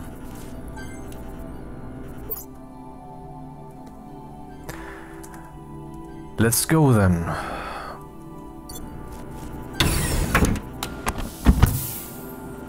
The big excursion. And I was talking about these glasses that we're going to be wearing. So why would that be of interest? Well, currently you're living in a reality that you can see with your eyes, or maybe through glasses, who cares? Anyway, but let's assume you could enrich that. For example, I purchased some for like 200 bucks. It was actually some infrared camera that can stick on my smartphone. Then I can see thermal, heat on my smartphone. It's very interesting, and I wonder why this game doesn't have that yet. I mean, Splinter Cell had that of all games, but Stationeers, which has actual heat, doesn't. My God.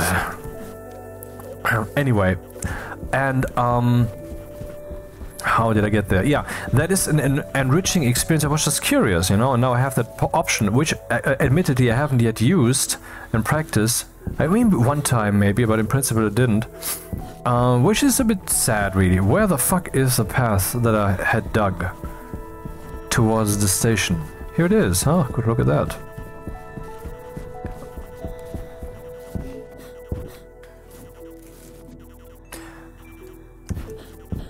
So imagine you had an enriching information like that of the world. For example, let's say you are a craftsperson and you want to drill some holes in the wall. I mean, there's some rules as to where and where not cables are supposed to be, but in principle you would be pretty thankful to have a 3D overlay of that in real time of what you're doing there. Now, this is not a good example because it's kind of, I mean, who does that? That's few people in comparison to all the people.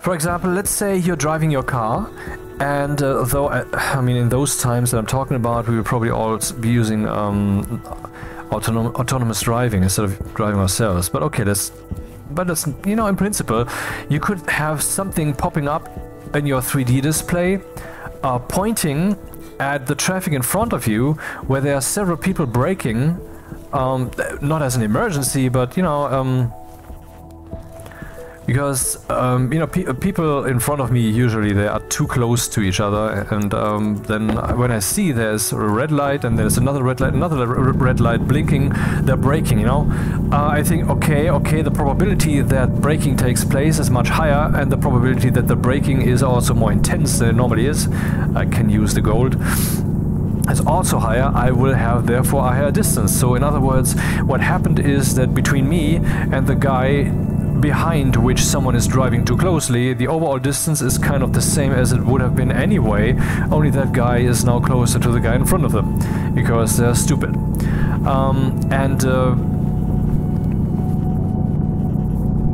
But, you know, that's the kind of information that could then pop up, or maybe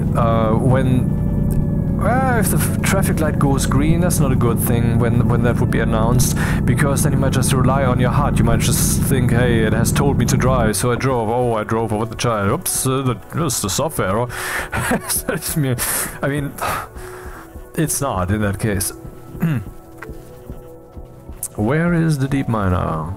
There is the earth. Oh, that's not the question though.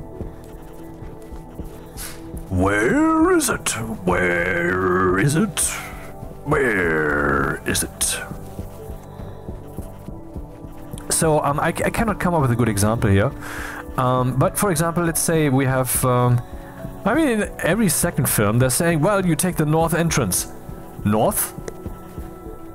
I mean, there's probably a way to tell that, just like, well, if you're living in this and this place, is this in this time of the year, that's where the sun is, and Shazam, you know where north is. Alright, but, or maybe you just know that this is the main road, you know, to the 90 degrees to the right of that, and Shazam, so that's where west is, or whatever.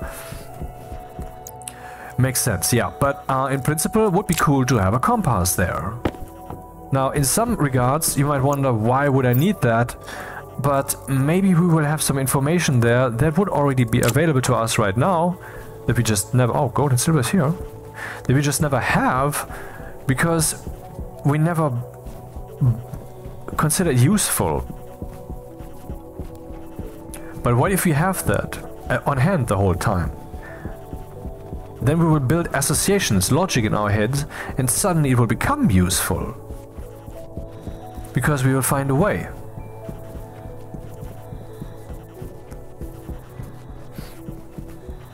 I mean, the compass is not the best idea, but certainly you can then just say to your personal AI, which will be on you, look up the game Stationeers on the internet and give me that head-up display right now, as realistically as possible, as in all values filled in and such, and then it will do that. Your support to stay on the air.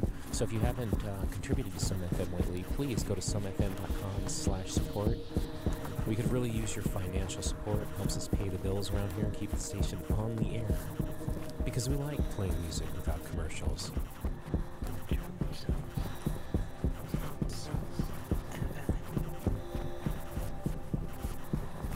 Honestly, I've lost track. That should be the way the crater is, right? Okay, roughly. But where is my deep miner?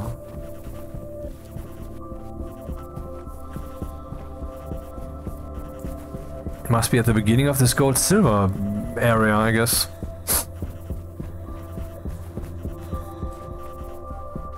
Wherever that is, well, it must be very close by.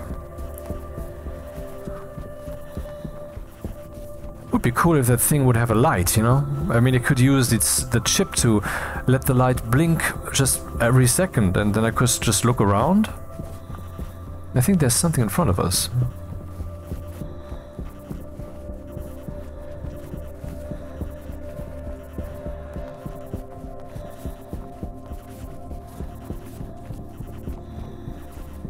There is something in front of us, and it's a deep miner.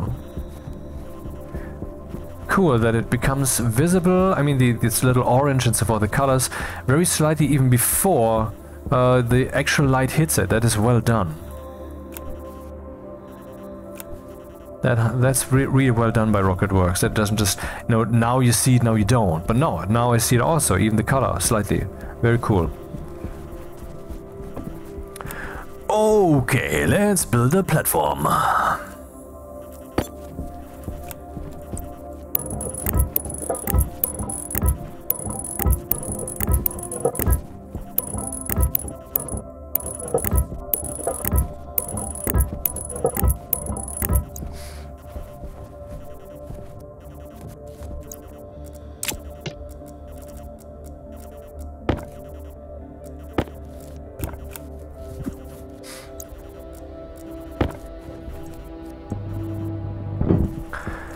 Now, what kind of overlay you're wearing on your nose right now, no one can know. Could also just plain simply be one that points at the people and has their names, you know, when you're on a trade fair, for example. So you don't want to, you know, like awkwardly not know what someone's name is. That can happen, so just let the computer tell you. Of course, it takes a bit out of the magic out of it, you know, it's... But that's what it is. I mean, these days, there are so many people who know it all. What do they really know about how to Google, you know? So, it's normal. And does it really hurt? Why should life be hard? I mean, that's the thing. It's not like all the things that make you honorable and big are over. Not only are the really big things still coming, apocalypse, but also, I mean, the skills in everyday life that are relevant, they are changing, that's all, they're changing, they're not going away.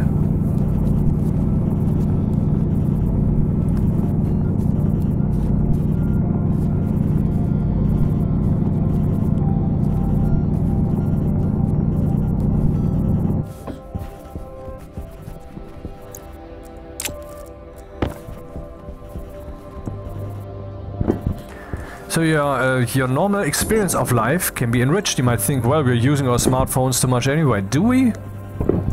I mean, some people do, some people don't. That's what it comes down to.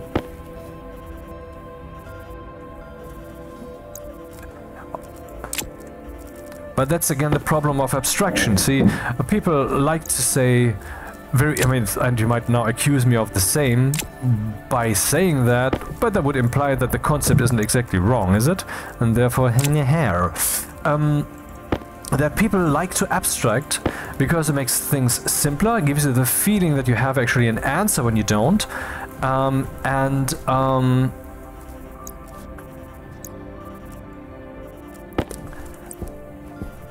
well, it gives you power. Damn, I forgot the daylight sensor. Fuck me sideways in a railroad tunnel. Ah, shit. Ah, fuck. I forgot that. Also, I don't know what the orientation must be, but I think...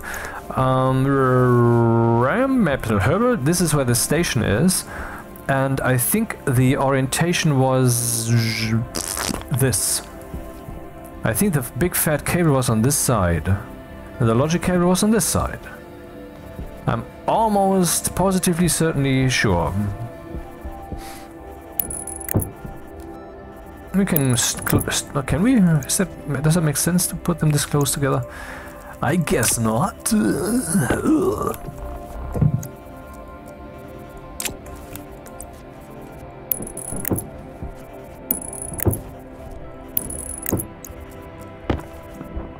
Fear is the mind killer.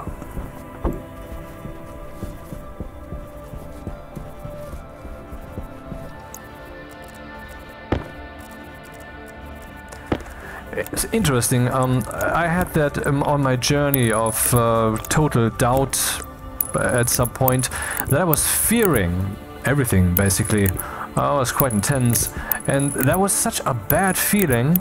It was painful. Not a pain in the body, but in the mind. But I would actually call it pain because it was so intense. And 1, 2, 3, 4. And so then I realized that it is actually that pain that I did not want. And I realized that I was fearing fear itself. That is how bad it was. That is how intense that feeling was, how intense that experience was. But this in turn was fear, and so forth. And so then I intellectually realized this is not solvable. And this was when the first step took place of me distancing myself from this fear effect. Because all of a sudden, oh damn, I don't even have a chip housing. Man, I should really make a list of things that I want to take with me. Because then all of a sudden, my intellect could distance itself from this, from whatever caused the fear, you know? I mean, the fear was basically a product of my thought processes. But then I realized I cannot logically solve the problem of fear. How do I not trigger this fear? And I realized I cannot solve it. And this realization that it is beyond me, that this true understanding that I did not doubt, that it is beyond me, that solved it. And so once again, basically it was a moment of submission to the universe. I submitted in that moment to the universe, like, universe, you do it, I can't, you know, it's something outside my mind, basically, and Shazam, I was richer for it. The universe is awesome, man. Yep.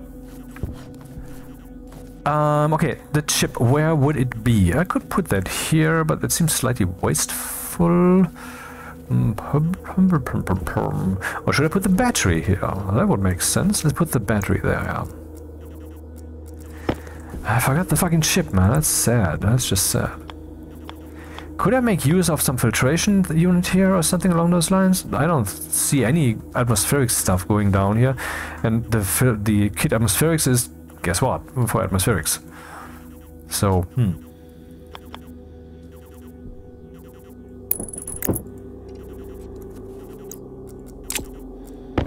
yeah, fear is an interesting problem. Interesting that the paradox can solve it even. But ultimately, I mean, the problem with fear usually is it's an indicator that you are basically, that some part of you is detecting something that threatens you. And if you decipher that, if you throw your logic at it, and suddenly look at it with your mind, when basically you follow that the task that your body has given you, then you can dissolve it, and well, then it becomes just some logical problem that you have to deal with. Like, well, this stuff is indeed running out, I have to buy some more of it. Instead of having this feeling, I don't want this. Just throw yourself at it. You know, have a walk out there. Maybe listen to some audiobook while you're at it. Whatever, it's not a waste of time. It's just the now. Now is eternity, you know? I mean, the problem of time is really simple. How does time begin? It doesn't. Time never begins. Time's now. Time's eternal. So the logic goes here, and we connect everything with everything.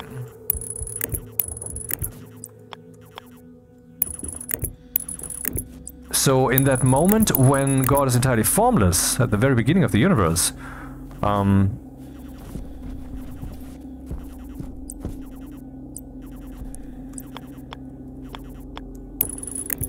time is still happening, only it's like when you're flying in an empty cosmos. How fast are you?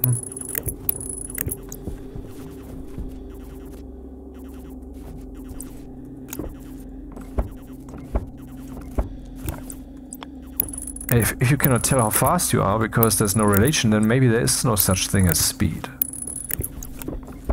So, yeah, there is time, but reality doesn't have any form.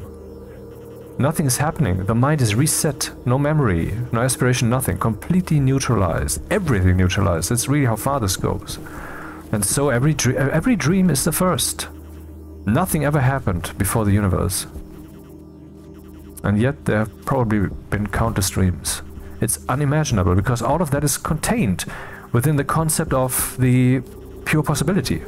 Everything flows together in one blurry uncertainty there. It's holy. We have been born from structure, so Hydration critical. structure is all we know, but infinity is actually the norm.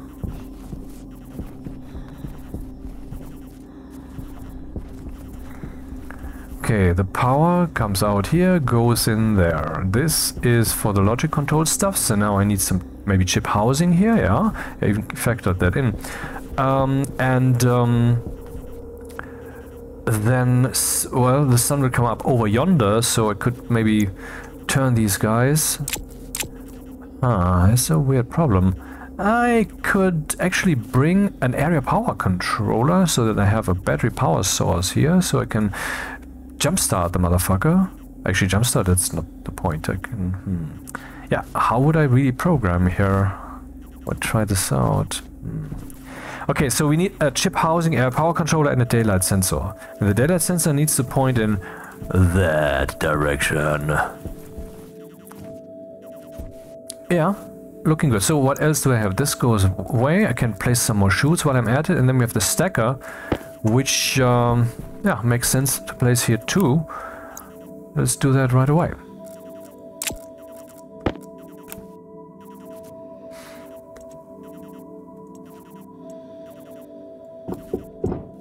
Doesn't really matter where, or does it?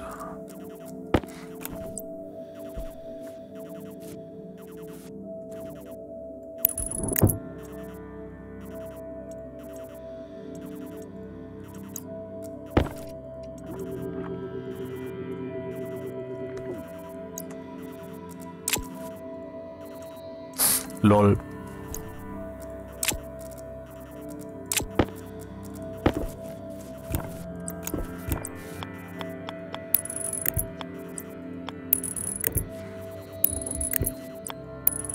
Yeah, and the deep miner could also be controlled by logic.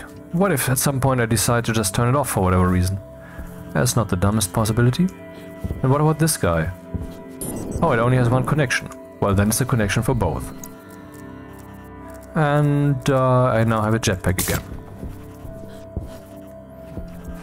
Stacker. And shoots.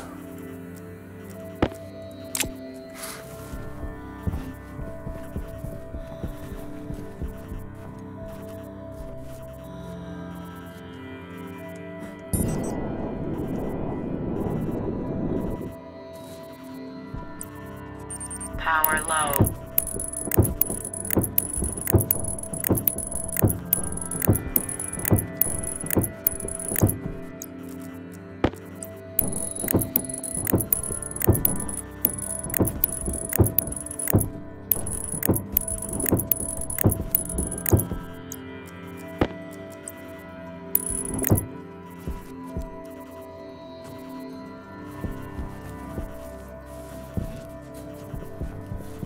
And that's all I can do here right now.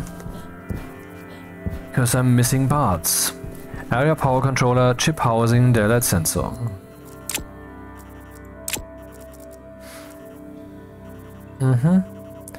Laptop I have.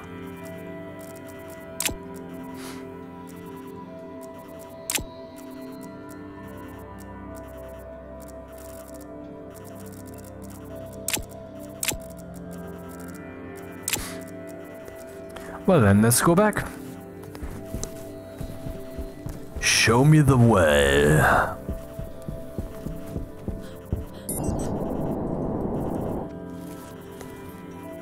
Have you ever experienced tomorrow or yesterday? No, you have not. You have not. You have only thought about it. And you're so convinced that it exists because there's some logic there, right? But you have never been there. It was ever only now. And why could you think about tomorrow even? Because you could have reasonable expectations. You know, the sun, the earth turning, the job, the people, what they're doing and so forth. You can have reasonable expectations. Why could you have those? Because right this very moment, the only time that ever exists, the things are in that very configuration. This and this thing has this and this speed in that direction. That person has this and this aspiration. And so forth and so on. And from that you can tell what will happen, reasonably. I mean, not perfectly, because it's alive, but in principle. Tomorrow and yesterday, they don't exist. Never did. Never will. There's only this moment, and it's alive. And this moment, that's us. The eternal community. And I wonder if I'm going in the right direction.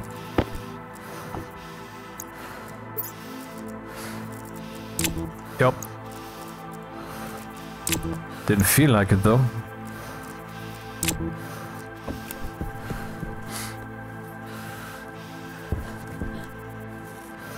Oh, now it does.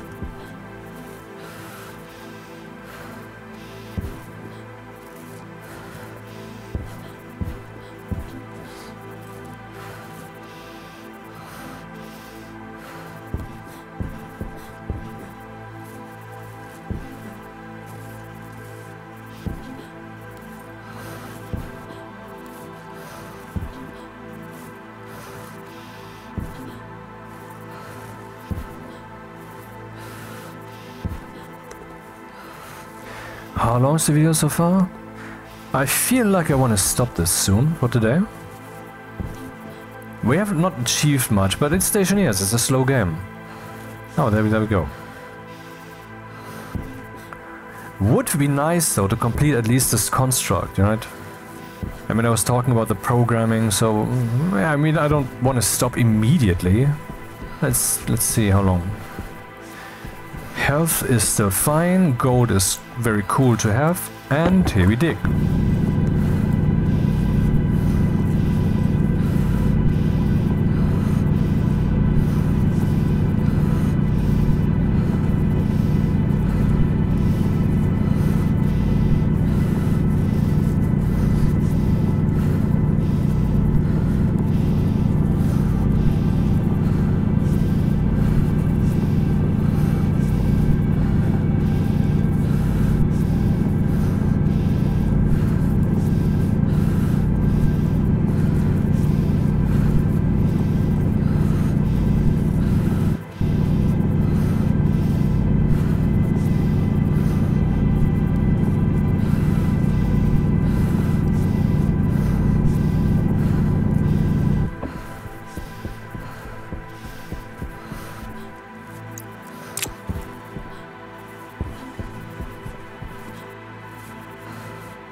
Nope.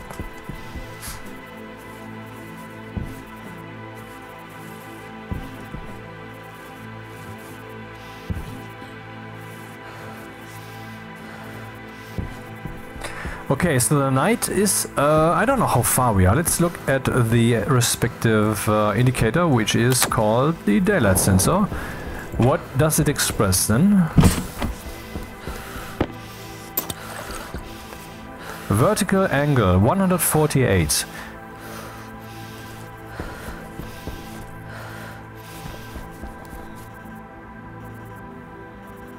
And then 147 or what? Hmm?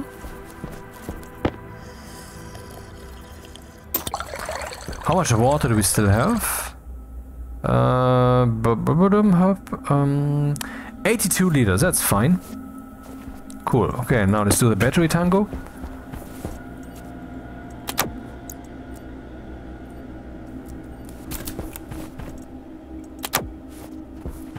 And the oxygen tango.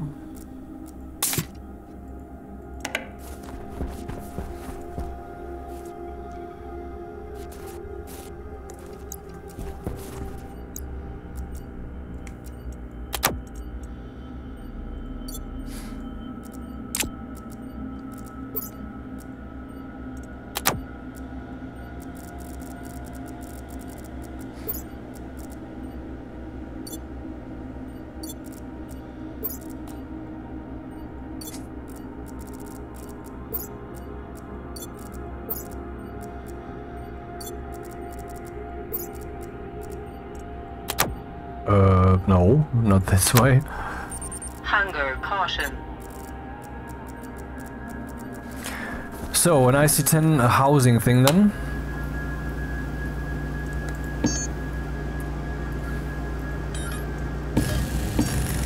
And a kid's sensor.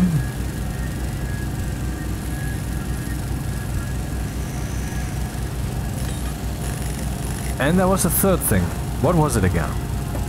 Ah yeah, an area power controller and a battery. Though I can just take one of the batteries I have. I'm not gonna leave it over there, right? It's just to run the system sometimes using a battery.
See, the thing is, what you need to survive here is, I mean, I need to eat something, so I need the potatoes, and then that works out, and then I'm doing all the things that, I mean, to do anything, I need the potatoes or something to eat here, because the stuff that I brought with me will not be enough. But this means that once I'm free enough to actually do other things, in that moment, why should I change my food to something else? I mean, there are reasons, yeah, but they're not hard. So, because it meshes so well in the beginning, later it is already meshed, it's already woven with what you have done with your habits and so forth, that you don't change anymore. And when I say you, I mean myself. But, you know.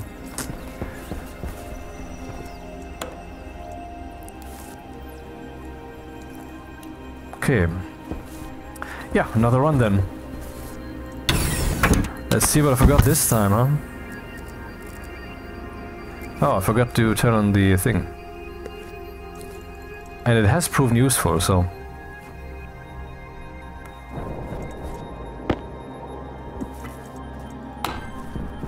Once I have the large batteries, then I will of course not care. There will be proper station lights on the whole time. I will have the proper thingy that burns to 500 watts and so forth and so forth. I mean the beacon.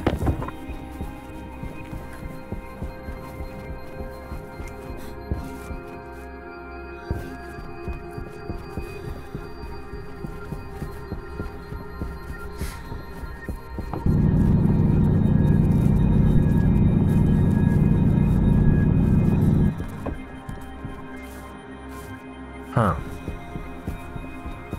Did I not dig a channel here? I did. And it doesn't go straight there, it goes a little bit to the left.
Oh man, I should have drank something. Drinking. I didn't though. Shame on moi.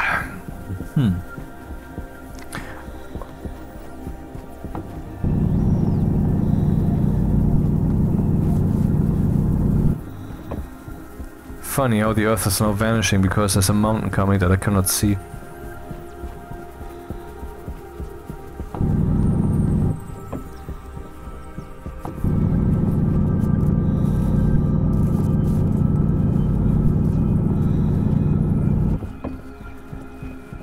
I think I found the chute.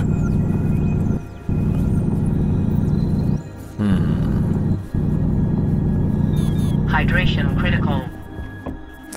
Crap, I didn't bring anything with me.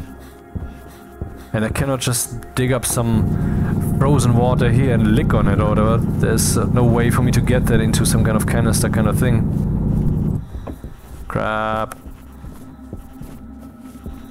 Annoyance!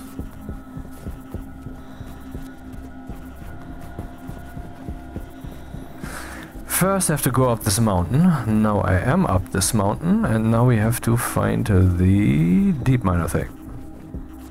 Where might it be? Where might it be?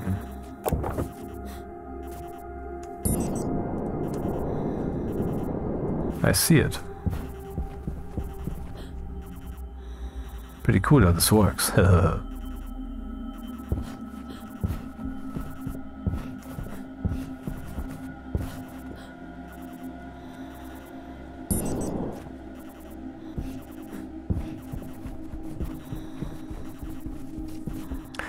Okay, step 1.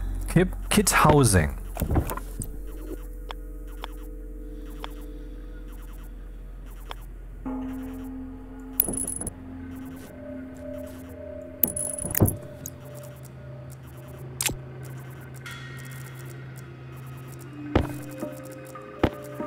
Yeah, something more active would be nice. Not radioactive, but a little bit more, you know?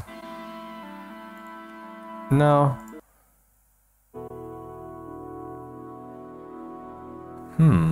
Well, that's also not more active, but it's nice. Easy.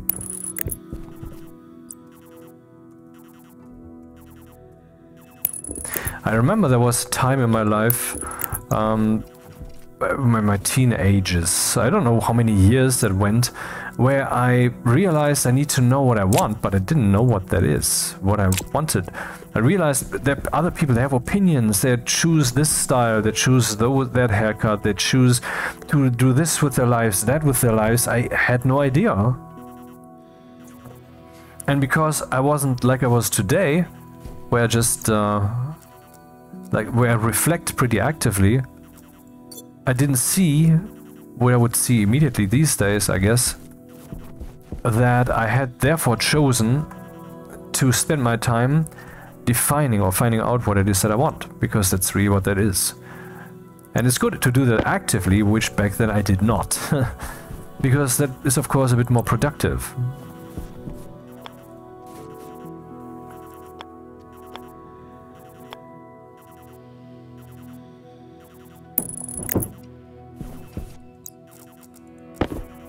But how do you find that out? I don't know. But I'm pretty sure that it would help not to be so poisoned like I was with constantly drinking soda and all that fucking crap. This is really something I can only... I mean, as pleasant as that is, to drink Coca-Cola and Mezzomix or what the fucking name is, these things, as pleasant as that is, it's not good for you. And I have also by now come to understand that happiness, or it's not a good way to put it, it's again this problem with the word. In Germany I would say das Glück. Glück has many meanings, and it's a good word for what I mean here. That happiness itself is a finite resource. And your body and your brain is a machine, that a factory that produces that stuff, and you can tap into it and use it. Anyone who has ever used a happy drug, like heroin or whatever, knows what I mean.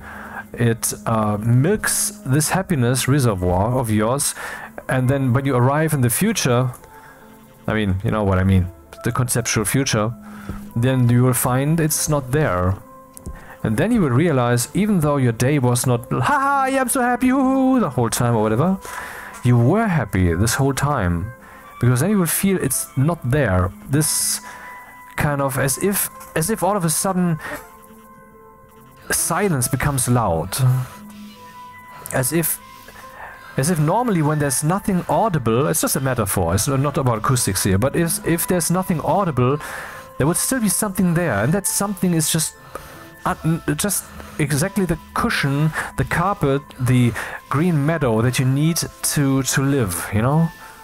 But when this inaudible noise carpet is not there in the silence of your life, then you will feel its absence and it will be painful. So don't download happiness from your future if you can avoid it. And this of course means if you're mistreating your body when you're drinking this bullshit the whole time, yeah, that is also downloading happiness from the future, because that gives you happiness right then and there, but it's not the good kind. Don't touch me there. No, that's not what I mean, goddammit. Do what you want there. So let's look at the source code that I have here. I will now reduce a copy of it. Arc furnace not needed, gas sensor not needed, pipe analyzer not needed, daylight sensor needed, yes. Solar panel dual also needed. Console LED not needed, god damn it. Music. Why must you hate me?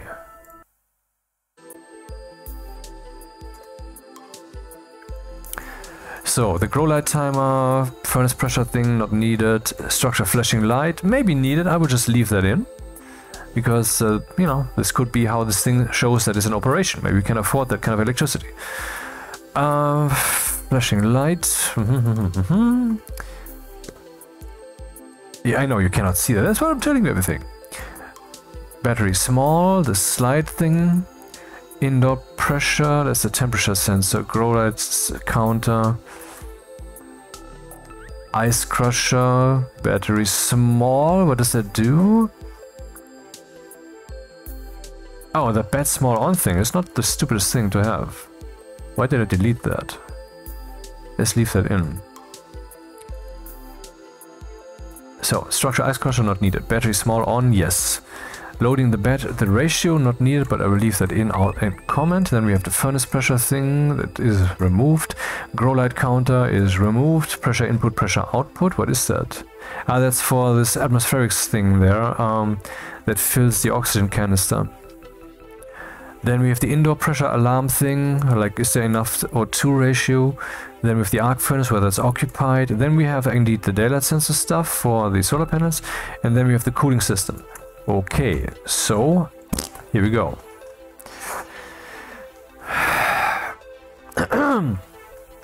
I don't have a daylight sensor yet though.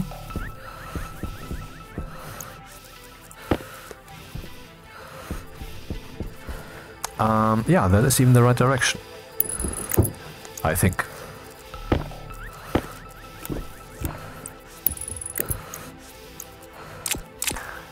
Yeah, so let's go to the laptop and export this. Oh, achievement, what? Achievement, some assembly required, unlocked, lol. Bit underwhelming honestly, but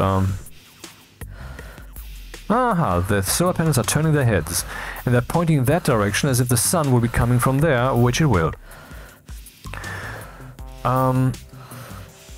Okay, so we have achieved that in principle. The battery is turned on. This thing is turned... Oh, it's already running? Oh, I should turn that off. That's from my APC battery here. Which is still pretty full, but still. Okay, now let's pause this breathing and so forth and deal with the problem. The goal is to make sure that the solar panels point into the direction where they are pointing right now. And I want to, I mean, we could do this intelligently, but then I would first have to let them run for a day until they have acquired the respective knowledge. I don't want to do that. I want to hard code the knowledge of what does it mean to point in that direction. So what knowledge do we have here? We have horizontal -3 and vertical 125.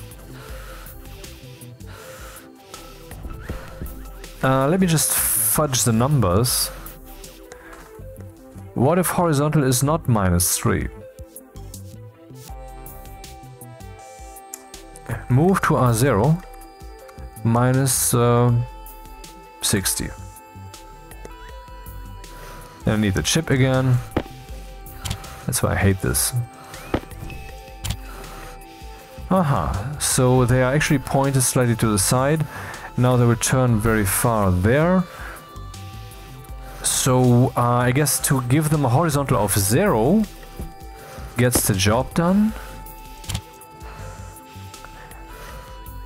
And a vertical of 90.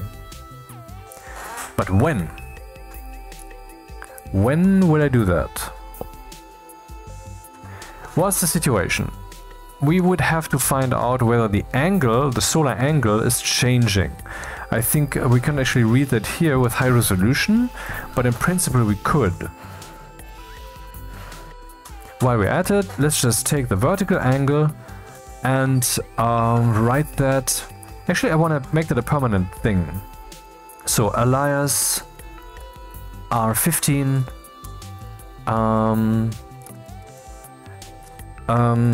vert. I mean, I will know what that is. R15, and that's what we load here. Load batch into R0 the vert value, and then I use R0. So we subtract vert from 90 because the sun is now different or whatever, and then we put the R0 in here. Then I need the same for the horizontal.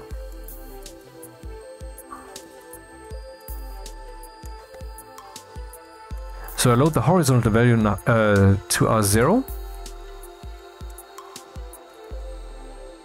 Then I subtract from that value 90, write that into R0 and so forth and so forth. Maybe I didn't say it like I did it.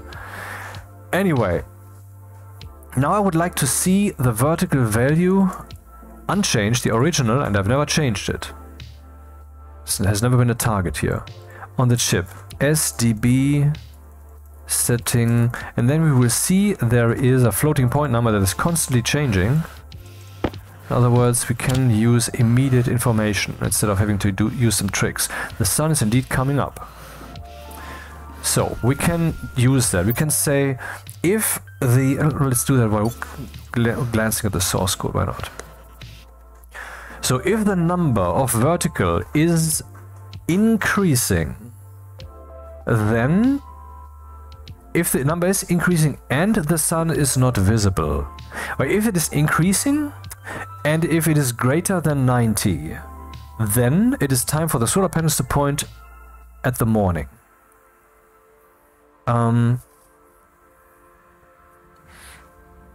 So there would basically be a detector here that says as if the angle is greater than 90, then we are in a special situation. Let's do that. Though, why am I subtracting this? What am I doing here? I'm subtracting from 90 the vertical value. I don't even know why that works, actually. This is so confusing. How about the right, not vertical there, but R0, how it is being written to the solar panel. Then we see that the number is... stupid. Then we see that the number is decreasing. But it was already decreasing before.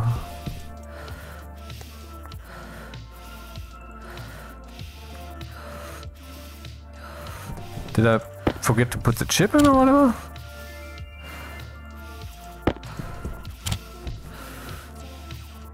Yeah, I forgot to put the chip in. Stupid. So I want to see R0 here.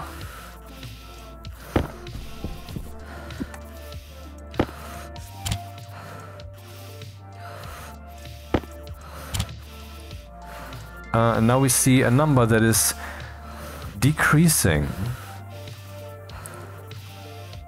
And I guess once it reaches 0, these guys will start pointing their heads up. Health low. There's a way to find out. I will just override the value. Well, actually, we'll just add a number. Why not? As long as I fucking remember. Add into R0, onto R0, 40 degrees. Export. And now they should actually look up a little. They do not. What angle are we looking at? 8 degrees. What? What am I not getting? It's the vertical angle. Why was I subtracting? I don't know, but it worked. I mean, it fucking worked. Well then, let's add more. Add 90. 90 is a big number. Once you're that old, you will know what I speak of. Aha, so now they're looking up a bit and stop, right? That's stop. I said stop, motherfucker. So that's what happens. So the higher that number gets, the more they will look up, and now we're looking at 59 degrees. So I guess actually the solar situation as it currently is, that works, this solar logic. So remove this fake coordinate here and return to this. I just don't understand. Why do the solar panels work like this when I program the vert value? It seems like when you write the value 0 in there, they look at the horizon. Well, let's do that again. Move into R0. The number, 20 degrees. They should look up slightly, I think. Do they? Yeah, I think they're looking up slightly. For comparison, let's restore the original state.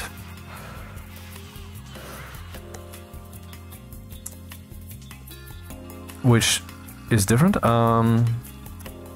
Let's just use that also for the debugging. We can see immediately what value that is. They should look down now. And they do. Okay. What value is that? 20 minus 29. So it looks as if 0 degrees to them is the horizon. The solar panel orientation logic changed. Not too friendly, I think. Anyway, 0, higher, 90 degrees, and I mean, it seems like, well, let's see if 90 degrees is probably vertically up, and 180 is the opposite. That seems to be what it is. Huh. But, okay, that's irrelevant. The logic that I want to apply is as follows. I have now found what the vertical and horizontal is. Let's put both of that here. And then I check branch if greater than. If the vertical value is greater than 90, prepare for morning. Then we switch to the prepare for morning mode, which is over here. Or let's say solar done. So I can put more things on this chip if I need to.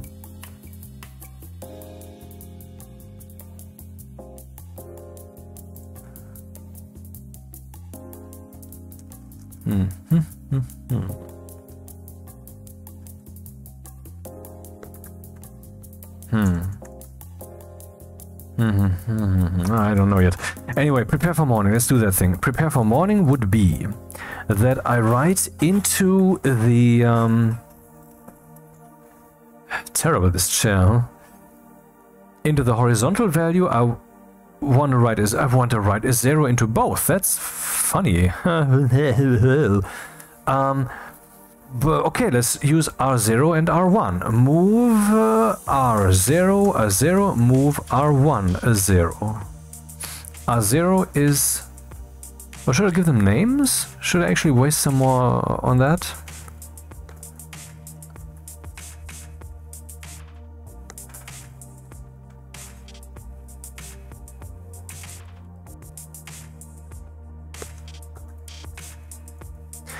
So vertical prepared and horizontal prepared. 15, 14, 13, 12. So here we subtract from 90 the vert, which is then the vert prepared, which we write also into the thingy. I will remove the debugging line completely. Then we have the horizontal prepared, which is our 0 here. And so, okay, then we have finalized solar, which actually just writes the value to the solar panel, whatever the prepared value is.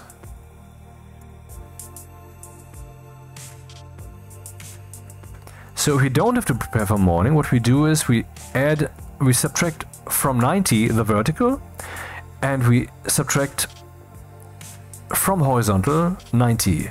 That is all the preparation we need, and then we want to jump to finalize solar, because else we would be falling through to prepare for morning, which we don't want.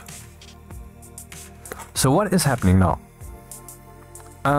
It's loading the vertical and horizontal into vert and hots. Then it is branching if vertical is greater than 90. So if it's below the horizon, whether it's in the morning or the evening, doesn't matter. When it's below the horizon, then we say prepare for morning. And then we just write a 0 into R0 and a 0 into R1. We already found that horizontal 0 points into the direction of Earth, which is where the sun will come up, and vertical 0 points to just at the horizon, because like 10, 20, 30 and so forth points slightly up already. So that's what it is. This points towards the morning, and then we fall through here and we apply that. We finalize the solar. That should do the trick, but how do I find out whether it does the trick? Well, by not doing this jump and by pointing the solar panels very wrongly. I will turn the solar panels around. Export so they point where they shouldn't. They don't. I did it wrong. Unrecognized insertion line 26. What did I do?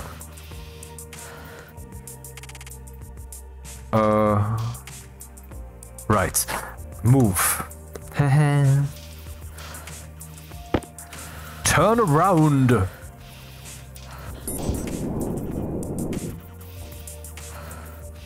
No, it's me.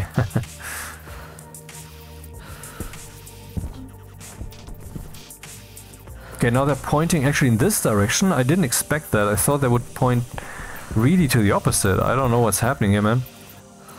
But anyway, let's go in and see to that we don't execute anything.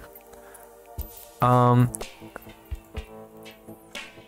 will now leave the horizontal prepared alone, complete, and the vertical prepared also. Just to see what happens. What should happen is nothing. And nothing is indeed happening. Good. Now I will add the jump command again, that jumps to prepare for morning, if that is indeed applicable. And they do nothing.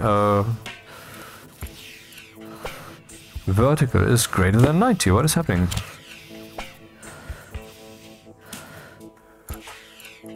Vertical is greater than 90. Branch to line C, which is here. A, B, C. If A is greater than B, this is A, this is B. If A, vertical, is greater than 90, which it is, then prepare for the morning. Yeah, of course, I'm writing into registers instead of using the vert prepared and horizontal prepared. That was a mistake here. Export. So now we should see the preparing for the morning rotation thing, which they should now do whenever the sun is dipping below the horizon, or it is night, or it's morning, but the sun is not yet up.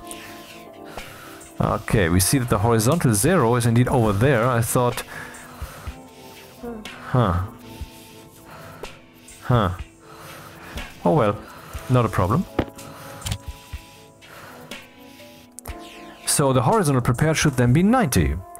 And I will add this again, which prepares the vert prepared on the horizontal prepared. Which should not have any effect right this moment. Too bad. What am I doing? Yeah, let's take those out for now. I just want to make sure that, I mean, this whole debug run that I've been doing for the last 2 minutes. They're not doing anything? Good. That's what the purpose was. I wanted to find out whether I'm, you know, doing the right thing. So now the system should be completely ready. Except they're pointing in the wrong direction. Why are they pointing that direction, man?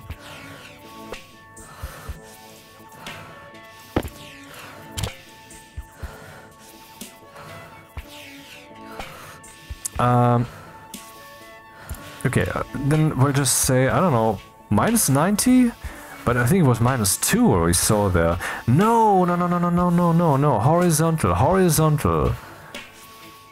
What do I do to the horizontal? I subtract from horizontal 90.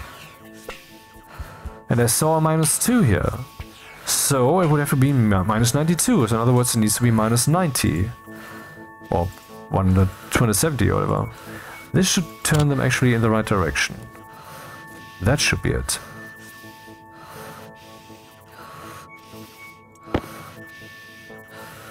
Interesting, they keep turning because they got their logical information. So yeah, now they point themselves towards the morning, and the system is now without power. It doesn't have any power. But it will have power, because the sun will soon come up. And then the deep miner, which is currently turned off, will be able to mine, and the battery will be able to charge. What, didn't I want to make 2 batteries? I don't remember. No, I think it was only 1. So what time do we have? So solar angle minus is 113. Now I will commit a little crime. I want to end this video, but I will now turn the solar speed up so that we get a whiff of what that's like. You now have 3 times the normal daytime speed, so basically 7-ish minutes for a whole day-night cycle. And that's too slow. So let's say 0.5, which is even faster. Okay. 2 then, motherfucker.